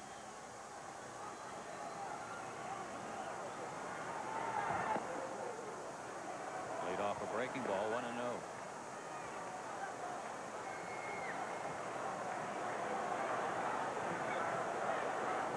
We've been in Pittsburgh so long, this is beginning to feel like a home ballpark. Pay your rent this month? 1-0 pitch, bounce toward Belliard. He'll go to first in time, and the inning comes to an end. But the Pirates are on the board. They get a run on 2 hits, They strand one. We've played 5. Atlanta 9. Pittsburgh 1.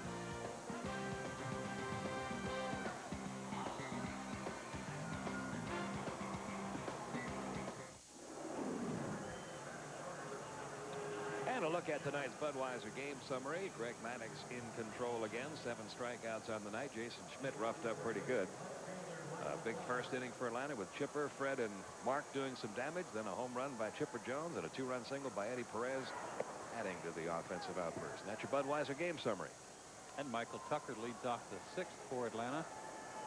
As the Pirates have made a change defensively, Kevin Young has taken over at third base. And Joe Randa has moved to second. Tony Womack out of the game. Tucker tonight 1 for 3. He has scored a run and sends a drive to deep center.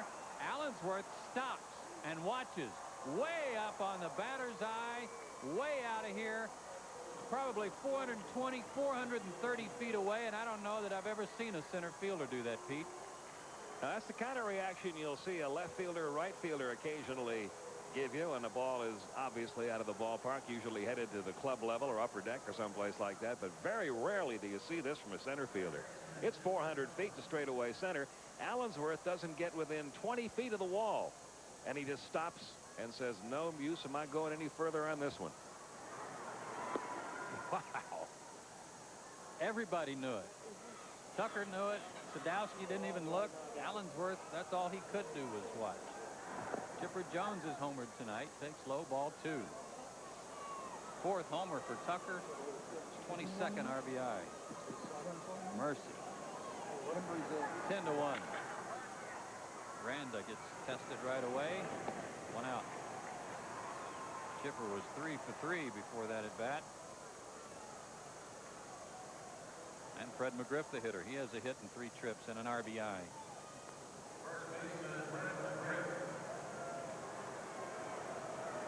All of the regulars in the Braves lineup have scored at least 1 run except for Mark Lemke, but he's 2 for 3 and has an RBI.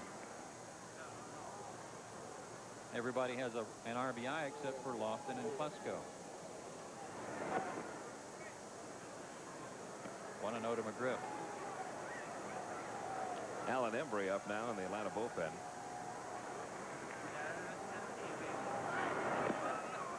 Sadowski worked 3 scoreless innings here on Saturday night in relief. Struck out Lofton in the 5th inning, but that was the first run he had been touched for by the Braves. Tailing fastball, 2-1.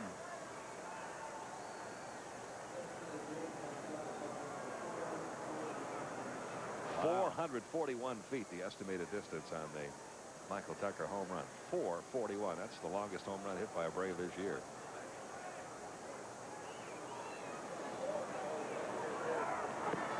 Good changeup, 2-2. Well, I thought Blauser's was hit well yesterday when it went over the center field fence that dropped over the wall, but nothing like that bomb. 2-2 pitch again to second. Randa has it. 2 down.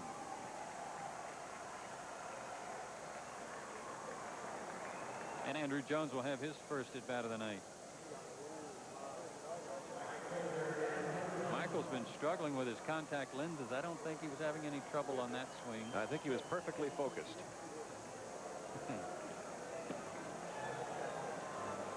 Andrew hitting .271. 2 homers, 9 RBIs. He had a good day yesterday. 3 hits in his last 3 at bats. He was 3 for 4 overall with a run scored and 2 RBIs. Make it 4 straight hits. He's heating up. Yeah, I think he's going to try for 2. Cummings' throw is off the mark, and Andrew makes it a double. He never quit running around first. Cummings just assumed it was going to be a routine base hit, and Andrew, with his hustle, turns it into a 2-base hit. Watch this. As he gets to first base, he sees Cummings not going very hard after it. And a good slide on the inside part of the bag. That's instincts and just flat out knowing how you can turn it up an extra gear when you need to, Pete. It is a double, and Lemke the batter. Chance for a base hit. No. Johnson cuts it off. Throws to Sadowski covering, and the inning comes to an end. But not before the Braves get another home run by Michael Tucker. Makes it 10-1 Atlanta.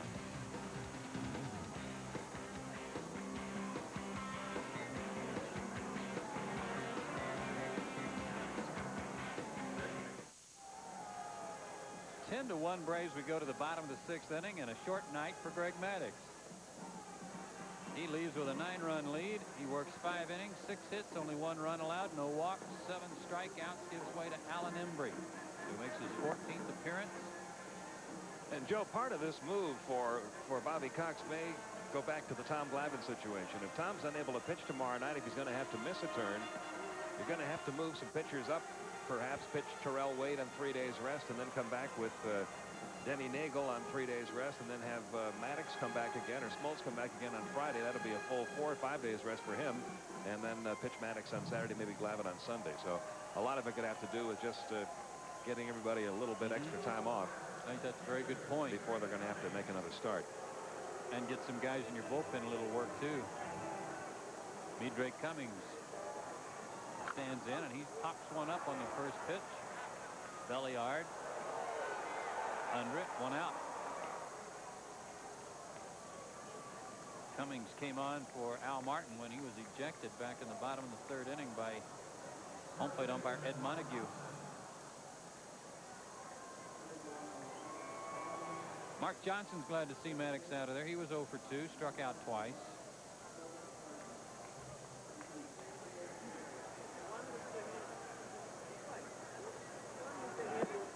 Embry throws one right by him. Johnson was somewhat embarrassed by the last strikeout. Swung at a ball in the dirt. Realized it was in the dirt, but didn't even bother to run to first. Wanted to get out of there. Big swing, 0-2. This is one big, strong guy, though.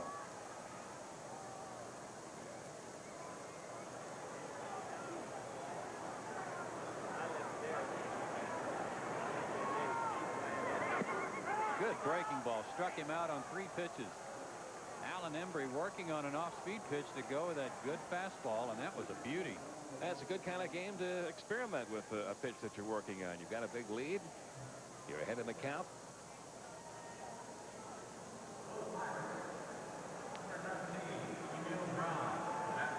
Emil Brown will be the pinch hitter. He'll bat for Sadowski with 2 out. And he takes a good fastball for a strike. Brown hitting .256, no homers, 3 RBIs. He's 2 for 7 as a pinch hitter.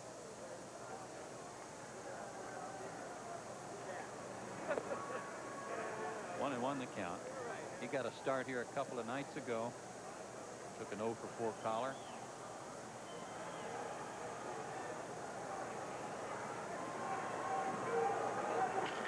Broken bat grounder to Chipper. Low, but dug out by McGriff. Nice play by Fred. And the inning over. Good inning for Alan Embry. 1, 2, 3 go the Pirates. We go to the 7th. 10-1 Atlanta.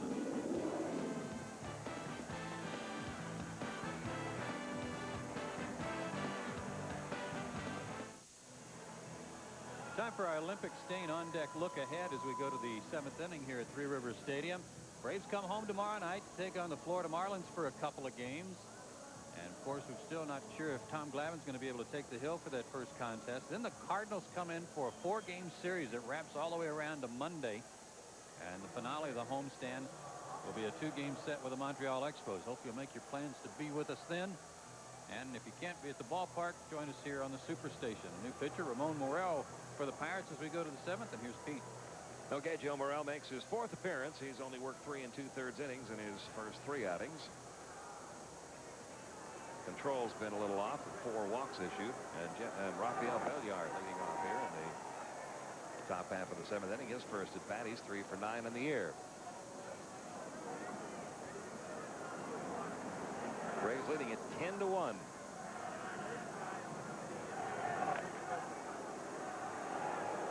Oh, 2 the count.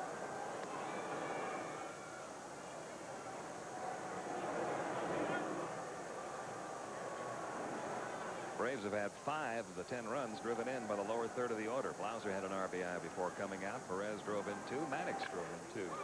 And Rafael Belliard delivers a base hit to begin the 7th inning. So everybody getting in the hit parade tonight. 38 hits in the last 3 games, Pete. We've got 3 innings to go here tonight. And now Eddie Perez, who had been just 1 for 25 on the year coming into this game, but tonight he's 2 for 3, pair of singles. He has scored 1. He has driven in 2.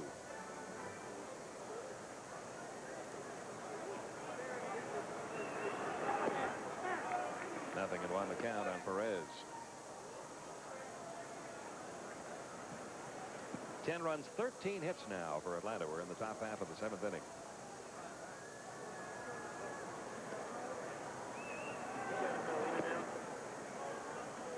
One ball, 1 strike. Sadowski worked an inning in the 3rd, allowed 2 hits, 1 run. Didn't walk anybody, struck out 1. The Braves have scored 27 runs in the last 3 games after getting shut out 9-0 in the opener of this series. 1-2 the count.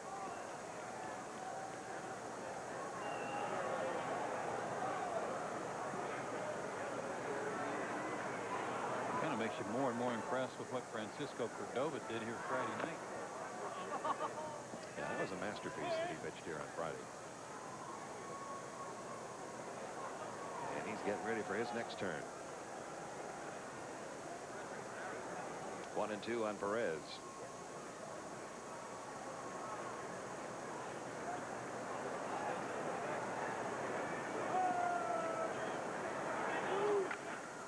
Sharply toward 3rd. Young has it. Goes to 2nd. 1. Randa on the 1st with a double play.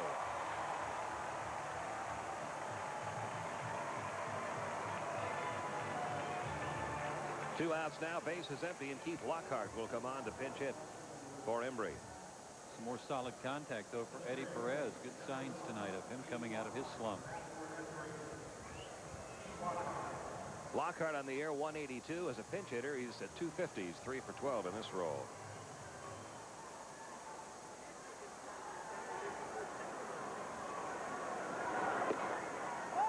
Taking a strike, 0-1. 10-1 Atlanta, top of the 7th.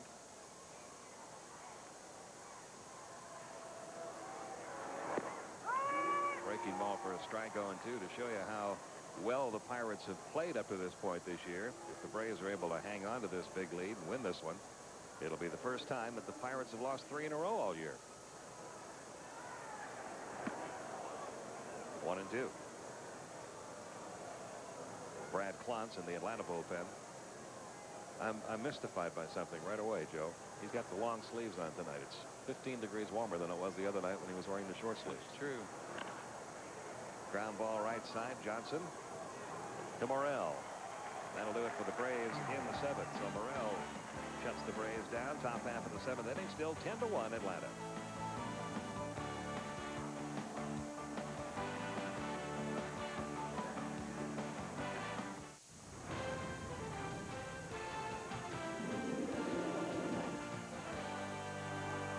We move along to the bottom half of the 7th inning. It has been all Atlanta here tonight. 10-1. Braves leading it.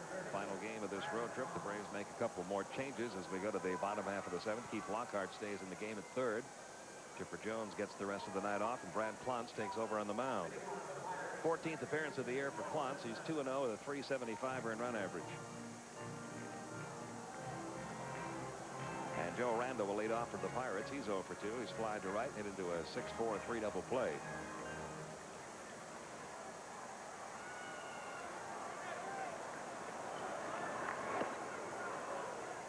Embry worked a 1-2-3 inning in the 6th, striking out 1. And that breaking ball gets better every time he goes out there. Into center field. That's going to drop for a base hit. Randa aboard with the leadoff single. And Jose Guillen will step in. Brad could use a good outing. He worked in relief here in the opening game of this series, and it was not a real good one. 8 batters came to the plate against him. He gave up 3 runs.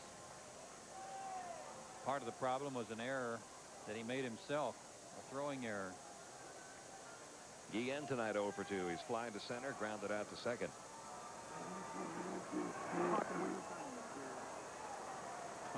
Eddie Perez just had the tar beat out of him tonight. Both feet, I think. Took another one there.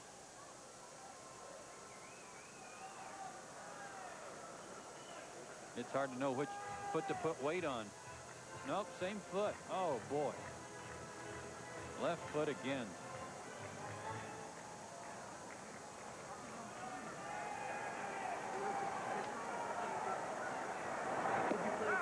Breaking ball for a strike. It's 0-2 now on Guillen.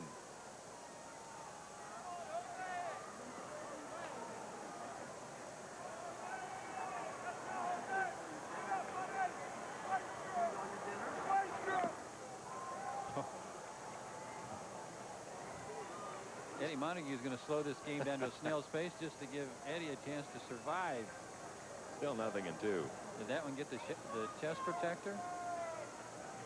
Might have gotten the edge of it. Maybe the shoulder more than the chest protector. Keep it down, please. There was some emphasis to that signal. Did he go? I guess not. 1 ball, 2 strikes.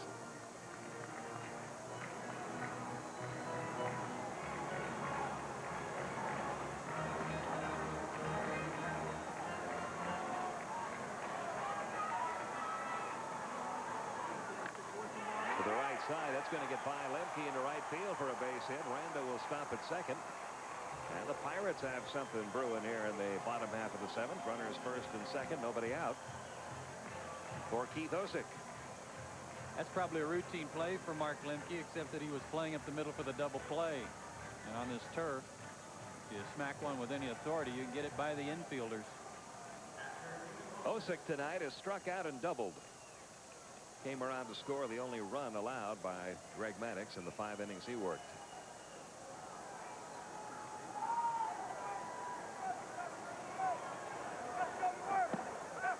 Outside corner, 0-1. Braves leading at 10-1. They've out hit Pittsburgh 13-8 now.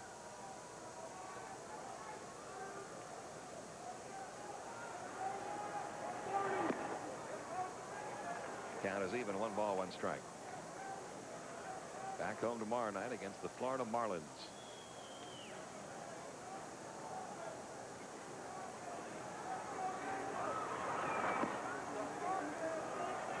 Two and 1 the count. Then after the Marlins go to Atlanta for a 2-game series, they come up here to Pittsburgh next weekend for 3. And that's going to have some significance in this town. Jim Leyland returning for the first time since leaving as Pirates manager. Jim saying last week he may be the only person in North America that spends his summers in Florida and his winters in Pittsburgh. A little bit reversed from the snowbird syndrome. 3-1 the count on Osick. Well, they still love him here. There's a strike, full count, 3-2.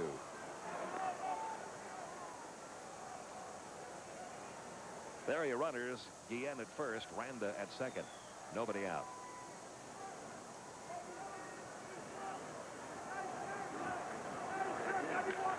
Up the middle, base hit. Randa is going to be held up at third, and the Pirates have loaded him up here with nobody out. 3 straight singles off of Brad Plantz. Brad relies on good movement, getting ahead in the count. That particular at bat, he fell behind, and Osick on a 3-1 pitch able to level off on a pitch that stayed up because he knew that Brad couldn't pitch to the corners or run the sinker up there that dropped off the plate. And when Brad's up, Pete, if he's above the knees, he's in trouble. Paul Bird up now in the Atlanta bullpen. Bases loaded, nobody out for Dale Swaim, who struck out his only at bat. With the big lead, the infield can stay back.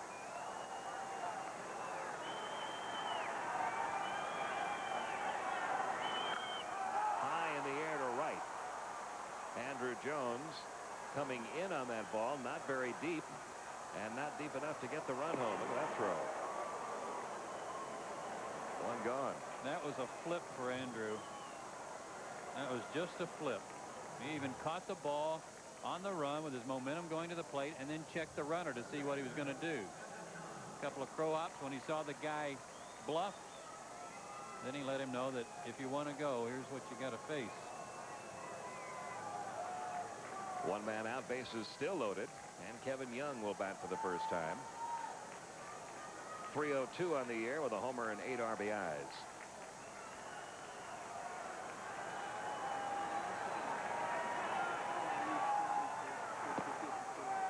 One ball, no strikes. This guy doesn't hit many ground balls, mostly a fly ball hitter. He has not grounded into a double play all year. That's what Clontz would love to get here to get out of the inning. And he's fallen behind 2-0. Again, that's his real downfall, is when he has to work behind in the count.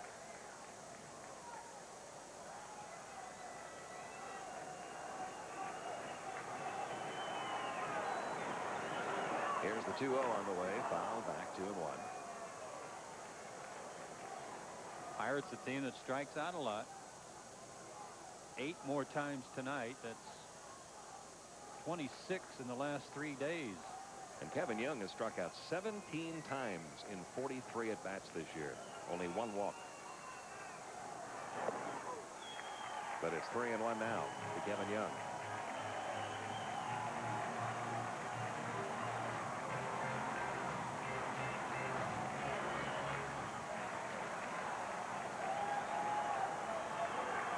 Maybe you can get him to hit it at somebody.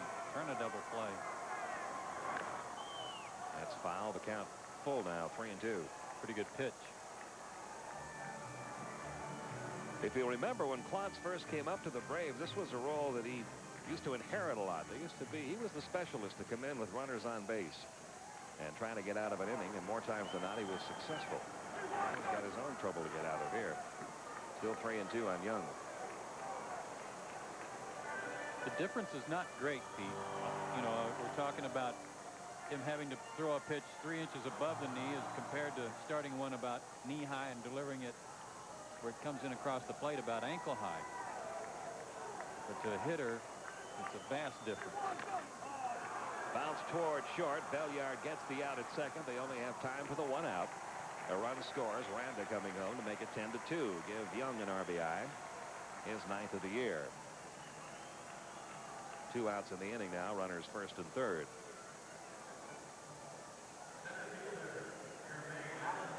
And Jermaine Allensworth, the batter. He's 1 for 3 on the night.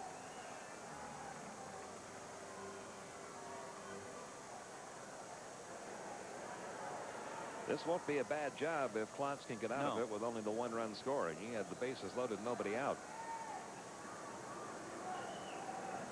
Something to build on for his next outing if he can get Allensworth. At the knees for a strike, 0-1. And gets ahead quickly. That's good.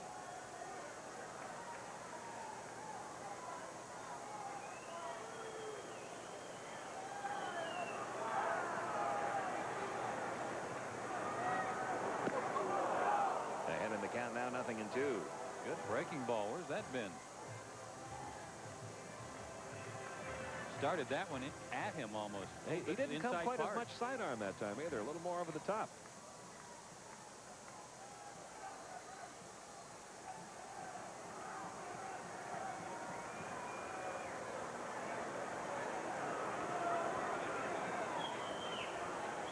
Now an 0-2 on the way. Struck him out. Another breaking ball.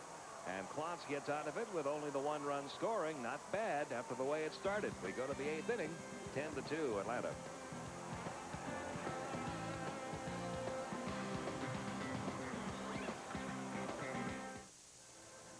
Short schedule on the Delta scoreboard tonight. They're postponed, or not postponed, but delayed by rain at Florida tonight, with Houston leading 3-1. They had a tornado in downtown Miami today, of all things. Colorado all over Philadelphia. Home runs from Bichette and Coles.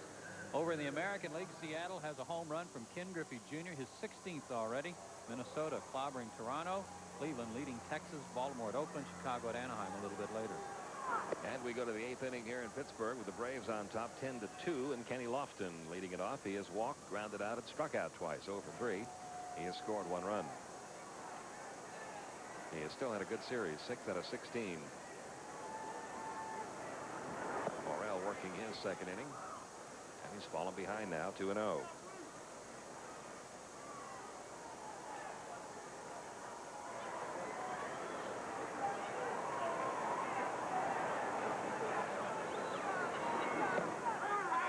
That caught the corner, 2-1.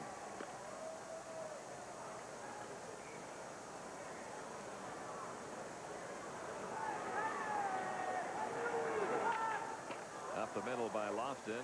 Nice stop by Swain, but he doesn't even get rid of it. He knows he can't throw out Kenny Lofton. And he's got himself an infield single.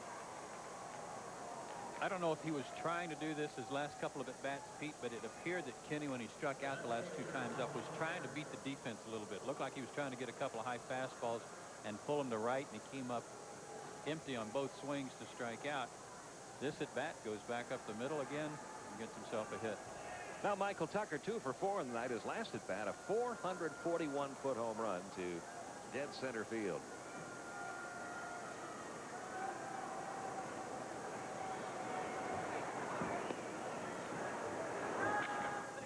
This one high in the air, down the line and left. Mead-Ray Cummings giving chase, and whoa, hello. Aaron Young once did a song called Hello Walls. Got his foot caught underneath the chain link fence out there. Well, remember a minute ago when Andrew Jones embarrassed him by taking a double on a solid single? He was not going to half step on this effort. Stuck in the fence. 0-1 on Michael Tucker. Aaron Young. Bark it out, couldn't he? Yes, he could. 0-1 on Michael Tucker. Hello.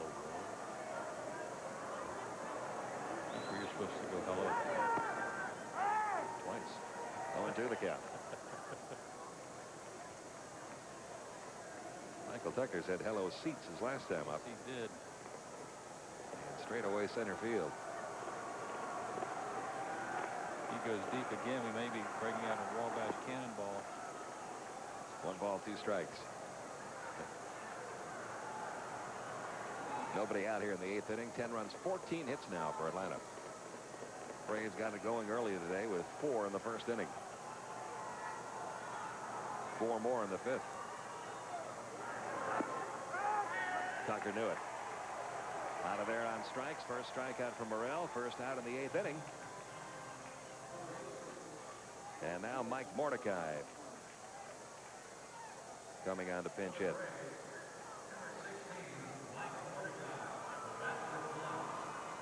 He is batting for Brad Klontz. You see Mordecai's numbers on the year. He's 2 out of 13 as a pinch hitter.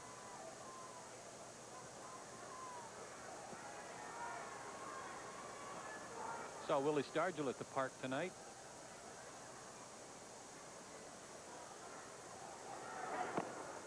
A lot of the Braves players who knew him well from his work in the minor leagues with the Braves as one of the roving hitting instructors. Glad to see him. Of course, I think a few of the Pirate folks around here knew him too. Yeah, I think they did. Some of those seats in the upper deck knew him quite well. Toward short, could be 2. Swaim to Randa on the first. Didn't get much on the throw, and Mordecai beats it out. So they get 1 out down at second.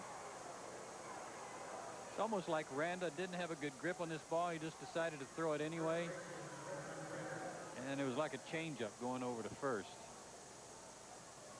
2 gone. Mordecai the runner at first. Fred McGriff the hitter. He's 1 for 4. Had an RBI single back in the 1st inning.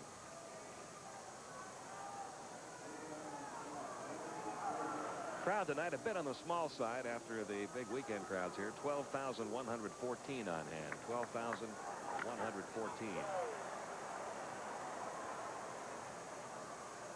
And I think they are seeing, Joe, just what you're going to see from this young Pittsburgh team this year. You just don't know what to expect from them. They got off to that good start. They went on a road trip that scared the daylights out of them before they began it.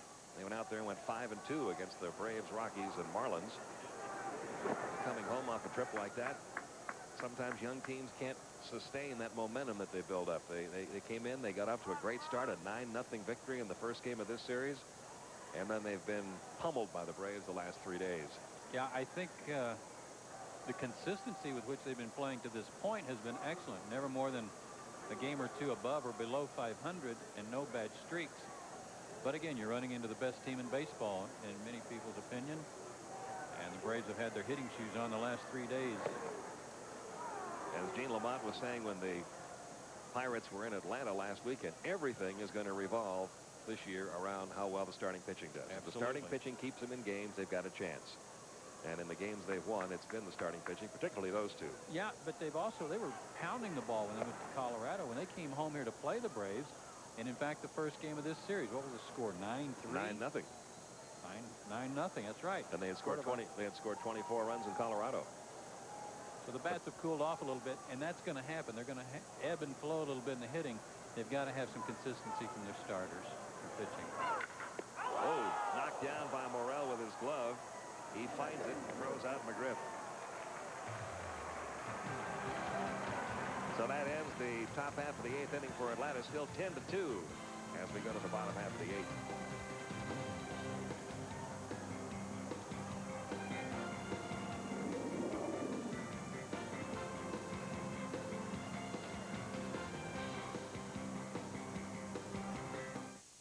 Atlanta Braves baseball, brought to you by Citgo, with 14,500 locations nationwide.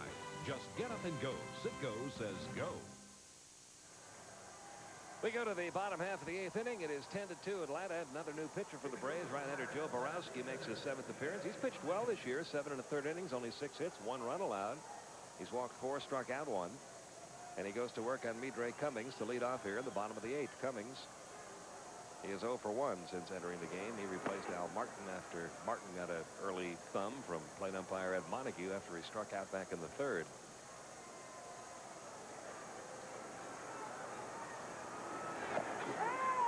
Ball, 1 strike. It's been a good road trip for Joe because he had not had a whole lot of work prior to this road trip, but I believe this is his 3rd outing.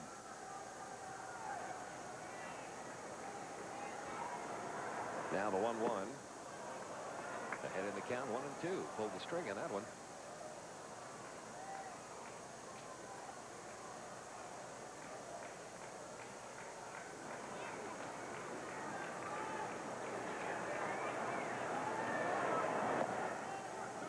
Two balls, 2 strikes.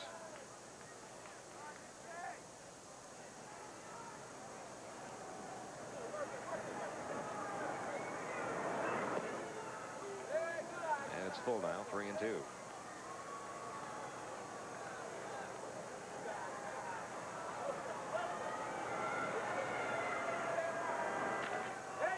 Right at the shortstop, Rafael Belliard. 1 gone, bottom of the 8th. And Mark Johnson, who has not had a night to remember, will step in. He has struck out 3 times. Maddux got him twice swinging. Embry got him once looking. We were telling you earlier about Colorado salvaging 1 game in that series against Philadelphia. They're in the 9th. Rockies leading 9-2. But earlier in the game with a big lead, Billy Swift came out of the ball game. And while Pete and I were down on the radio side of things, we found out that Swift had been struck by a line drive while pitching and had to come out of the game. No word on how serious it was, but he was not able to continue. He just can't stay away from the injuries, can he? 0-1 the count on Mark Johnson.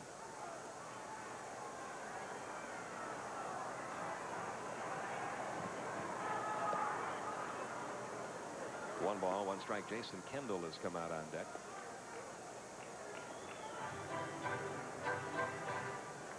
Pinch hit for Morrell. Deep to right field. Back goes Andrew Jones. That's off the top of the wall. Firing towards second is Andrew, and they're going to get him. Out at second base, Mark Johnson. Andrew Jones guns him down, trying to stretch a single into a double with another perfect throw. That was not a flip. That was perfect coming off the wall. He was able to show you everything he's got on this throw. I was curious if Johnson watched this one at all, but he came out of the box pretty well. Right at the top of the fence. Lemke lets it go wisely. Right to Belliard for the out. wasn't flying. I think he thought that might have been out of here. So he is out number 2, and now Jason Kendall on as a pinch hitter, taking ball 1. Kendall hitting .250 on the year, a homer and 13 RBIs. Great throw. But you know, this team doesn't have much experience, Pete. They've got Jason Kendall, who's pinch hitting. They've got Johnson, who's been here for a couple of years, and Elster and Al Martin. Those guys have got to set the examples for the other guys, and that was not so good. Count goes to 2-1. That won't happen again, I'll bet, to Mark Johnson.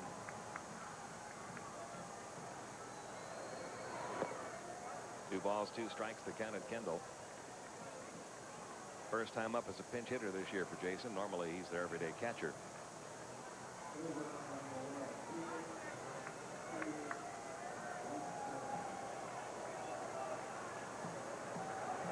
Borowski's 2-2 on the way. Ground ball, right side, base hit, right field. Kendall delivers a pinch hit single. That is the 11th Pirate hit. The one thing about this throw is that, watch, Andrew was flat-footed. He just caught it and fired it. And then you get Johnson's reaction, knowing that he had messed up. Yeah. Here's Joe Randa. 1 ball, no strikes. What's going on with that out there? I can only get 2 homers this year, and I just missed hitting a homer, and now a guy's throwing me out at second. In the air, right center field. Kenny Lofton, Andrew Jones converging. Andrew making the call and the catch. And that does it for the Pirates in the 8th inning. So that inning highlighted by this throw. We go to the 9th. 10-2 Atlanta.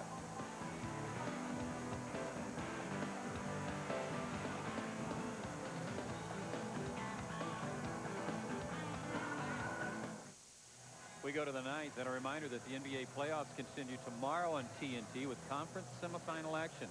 At 7 o'clock, the Supersonics face the Rockets, with the Rockets leading that series 3-1.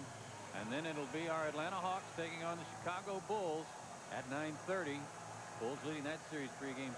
Tomorrow night it's the NBA playoffs on TNT. And something special about that broadcast of the Hawks game in Atlanta too, right, Pete? Yeah, the Braves and Marlins will be playing at Turner Field tomorrow night, and since the Hawks-Bulls game does not begin until 9:30, once the Braves game is over, the monitors all around the ballpark, the concession areas, the plaza, the chop house and all, they'll keep the game on, keep the concession stands open, so you fans who take in the Braves game can catch the rest of the Hawks game once the Braves game is over. You see the new pitcher, Ricardo Rincon, facing Andrew Jones. Rincon has been a very pleasant surprise in the Pirate bullpen this year.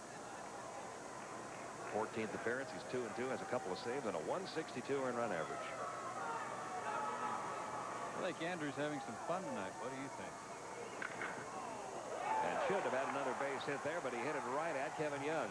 He had a string of 4 consecutive hits before that at bat.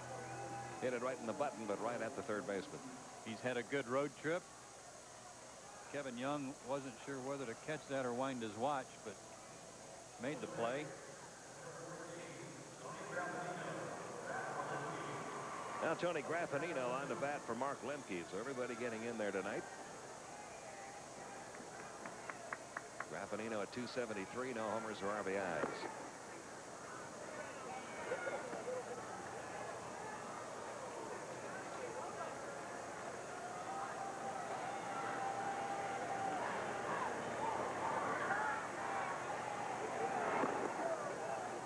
Upstairs 2-0.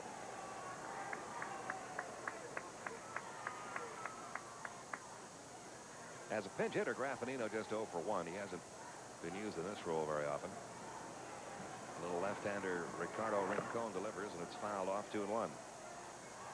Rincon, a non-roster player this spring for the Pirates, and they had a lot of them in camp. And spent his entire career before this season in Mexico. The last 3 years with Mexico City.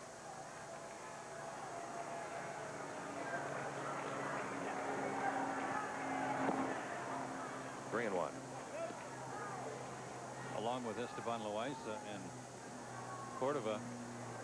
They have quite a little collection of pitchers from south of the border. These guys are all good. Back out of play and the count full, 3-2.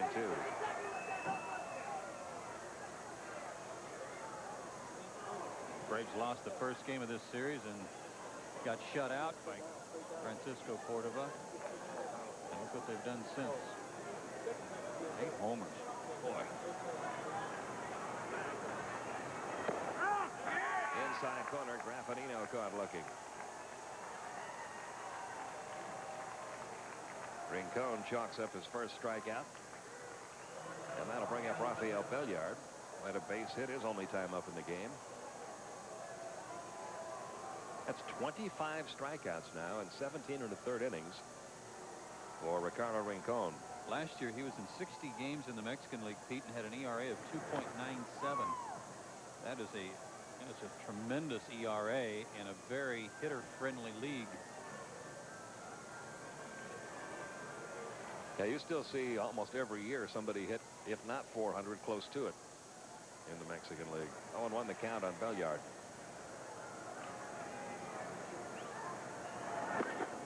Chased a high fastball, the count 0-2. And like Cordova, he is from Veracruz, so you know that Francisco let the Pirates know right away about this guy if you need some left-handed help.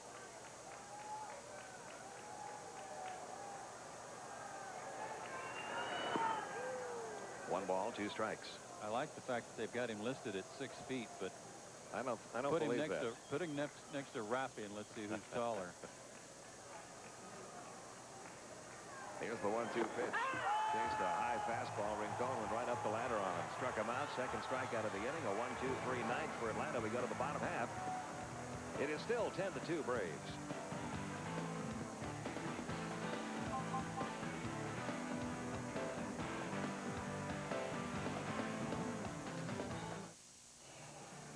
We go to the bottom half of the 9th inning. The Braves need 3 more outs for a 5-3 road trip before heading back to Atlanta, where they'll take on Florida tomorrow night. Tony Graffinino staying in the game at second. And Jose Guillen will lead things off. He's 1 for 3. He had a single his last time up. Joe Borowski still out there on the mound, trying to finish this one up. Greg Maddux, the pitcher of record, he worked the first 5 innings in line for his 4th win. First pitch swinging toward first. McGriff to Borowski covering. 1 pitch, 1 out in the bottom of the 9th. Good play by Fred, leading Borowski over there. Joe throws such a hard sinker. It's like trying to hit a brick that's falling on home plate.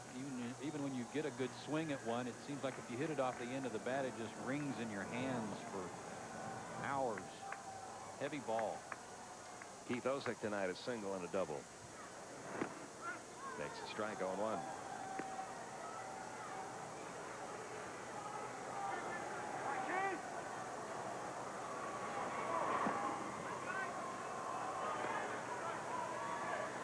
One ball, 1 strike.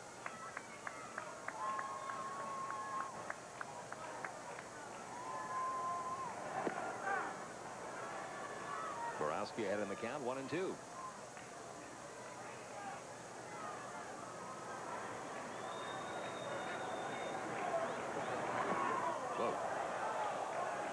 Well, Eddie's gotten hit everywhere else by foul tips tonight. This one, that was the one shoulder he hadn't got yet. I thought it hit him in the head. He ducked his head down, and it missed his helmet and got him on the shoulder. 2 balls, 2 strikes. I'm sorry to laugh, Eddie. I know it hurt. It's full now, 3-2.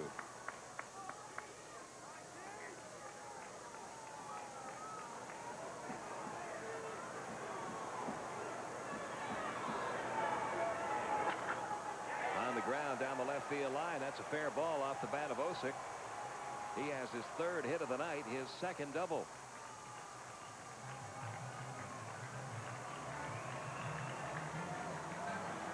Hit number 3 allowed by Borowski. 12 hits tonight for the Pirates. They've had a hit in every inning except one. They didn't get a hit back in the 6th inning. But they've been unable to put him together. Now Dale Swaim. 0 for 2 since entering the game.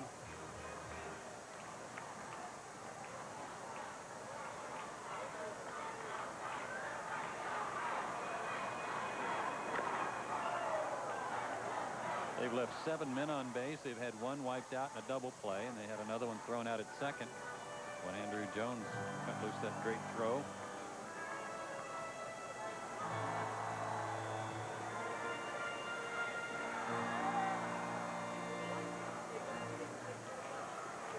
When you've got a young team, Pete, it's certainly a fun ride when you're going good.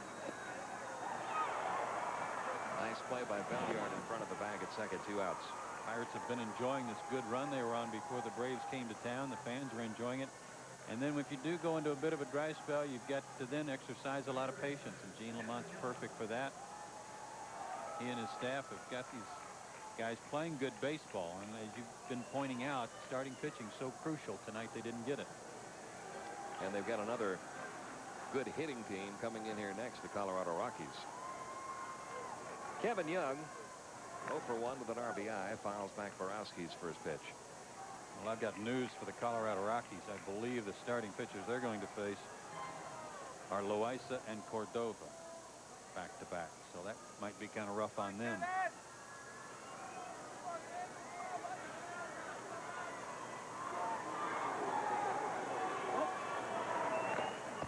Foul back again, 0-2 with 2 outs here in the bottom of the 9th. They have not yet resumed that game down in South Florida. Houston leading 3-1.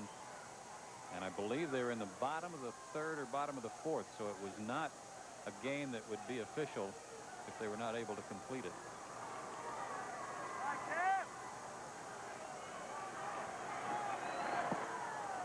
One ball, 2 strikes.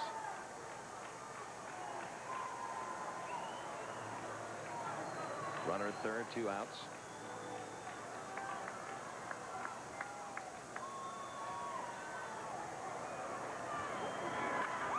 On the ground, right at Graffinino. On to McGriff for the final out of the game, and the Braves, after dropping the first game in this series, rebounded a big way as they pound the Pirates for the 3rd straight time. Final score tonight, Atlanta 10, Pittsburgh 2. And our AutoZone player of the game is third baseman Chipper Jones, who tonight went 3 for 4, a single, a double, a home run. He drove in a couple of runs, had a great series overall with 2 homers and 6 RBIs against the Pirates. He too hit a 400-foot-plus home run. It came leading off the 3rd inning off of Jason Schmidt, deep into the seats above the 375 mark. And for Chipper, it was his 4th home run of the year. Congratulations to him. When we come back, we're going to visit with that man, Michael Tucker, right after this.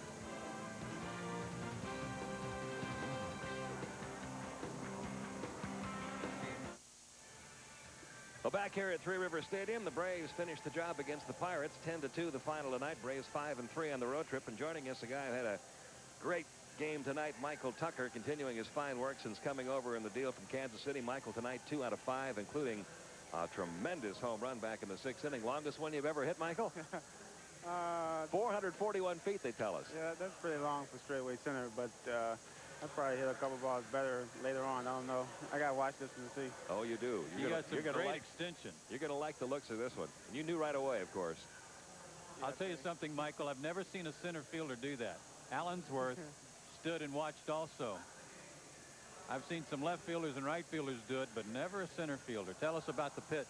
It was 2-0 pitch. It was a fastball middle of the plate, and pretty much I was thinking, just don't miss it. Try to hit it hard. And when I hit it, I had an idea it was gone, so I didn't really just start running around the bases.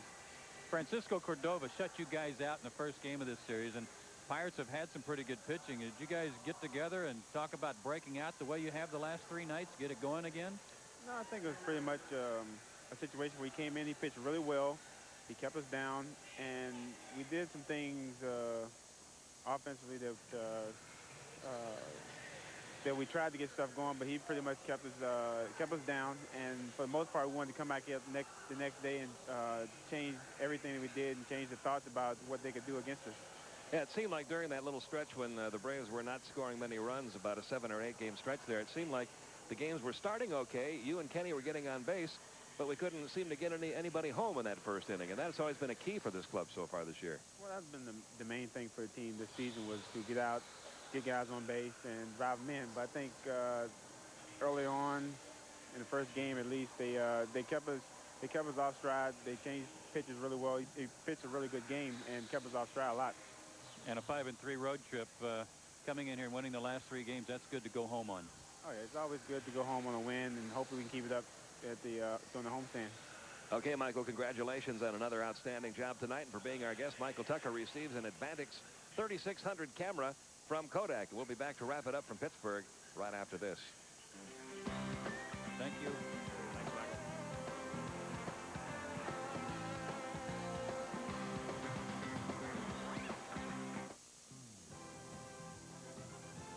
Atlanta Braves baseball, brought to you by Bud Light. If you want great taste that won't fill you up and never let you down, make it a Bud Light. And by the 62,000 professionals at Delta Airlines, who proudly put you on top of the world.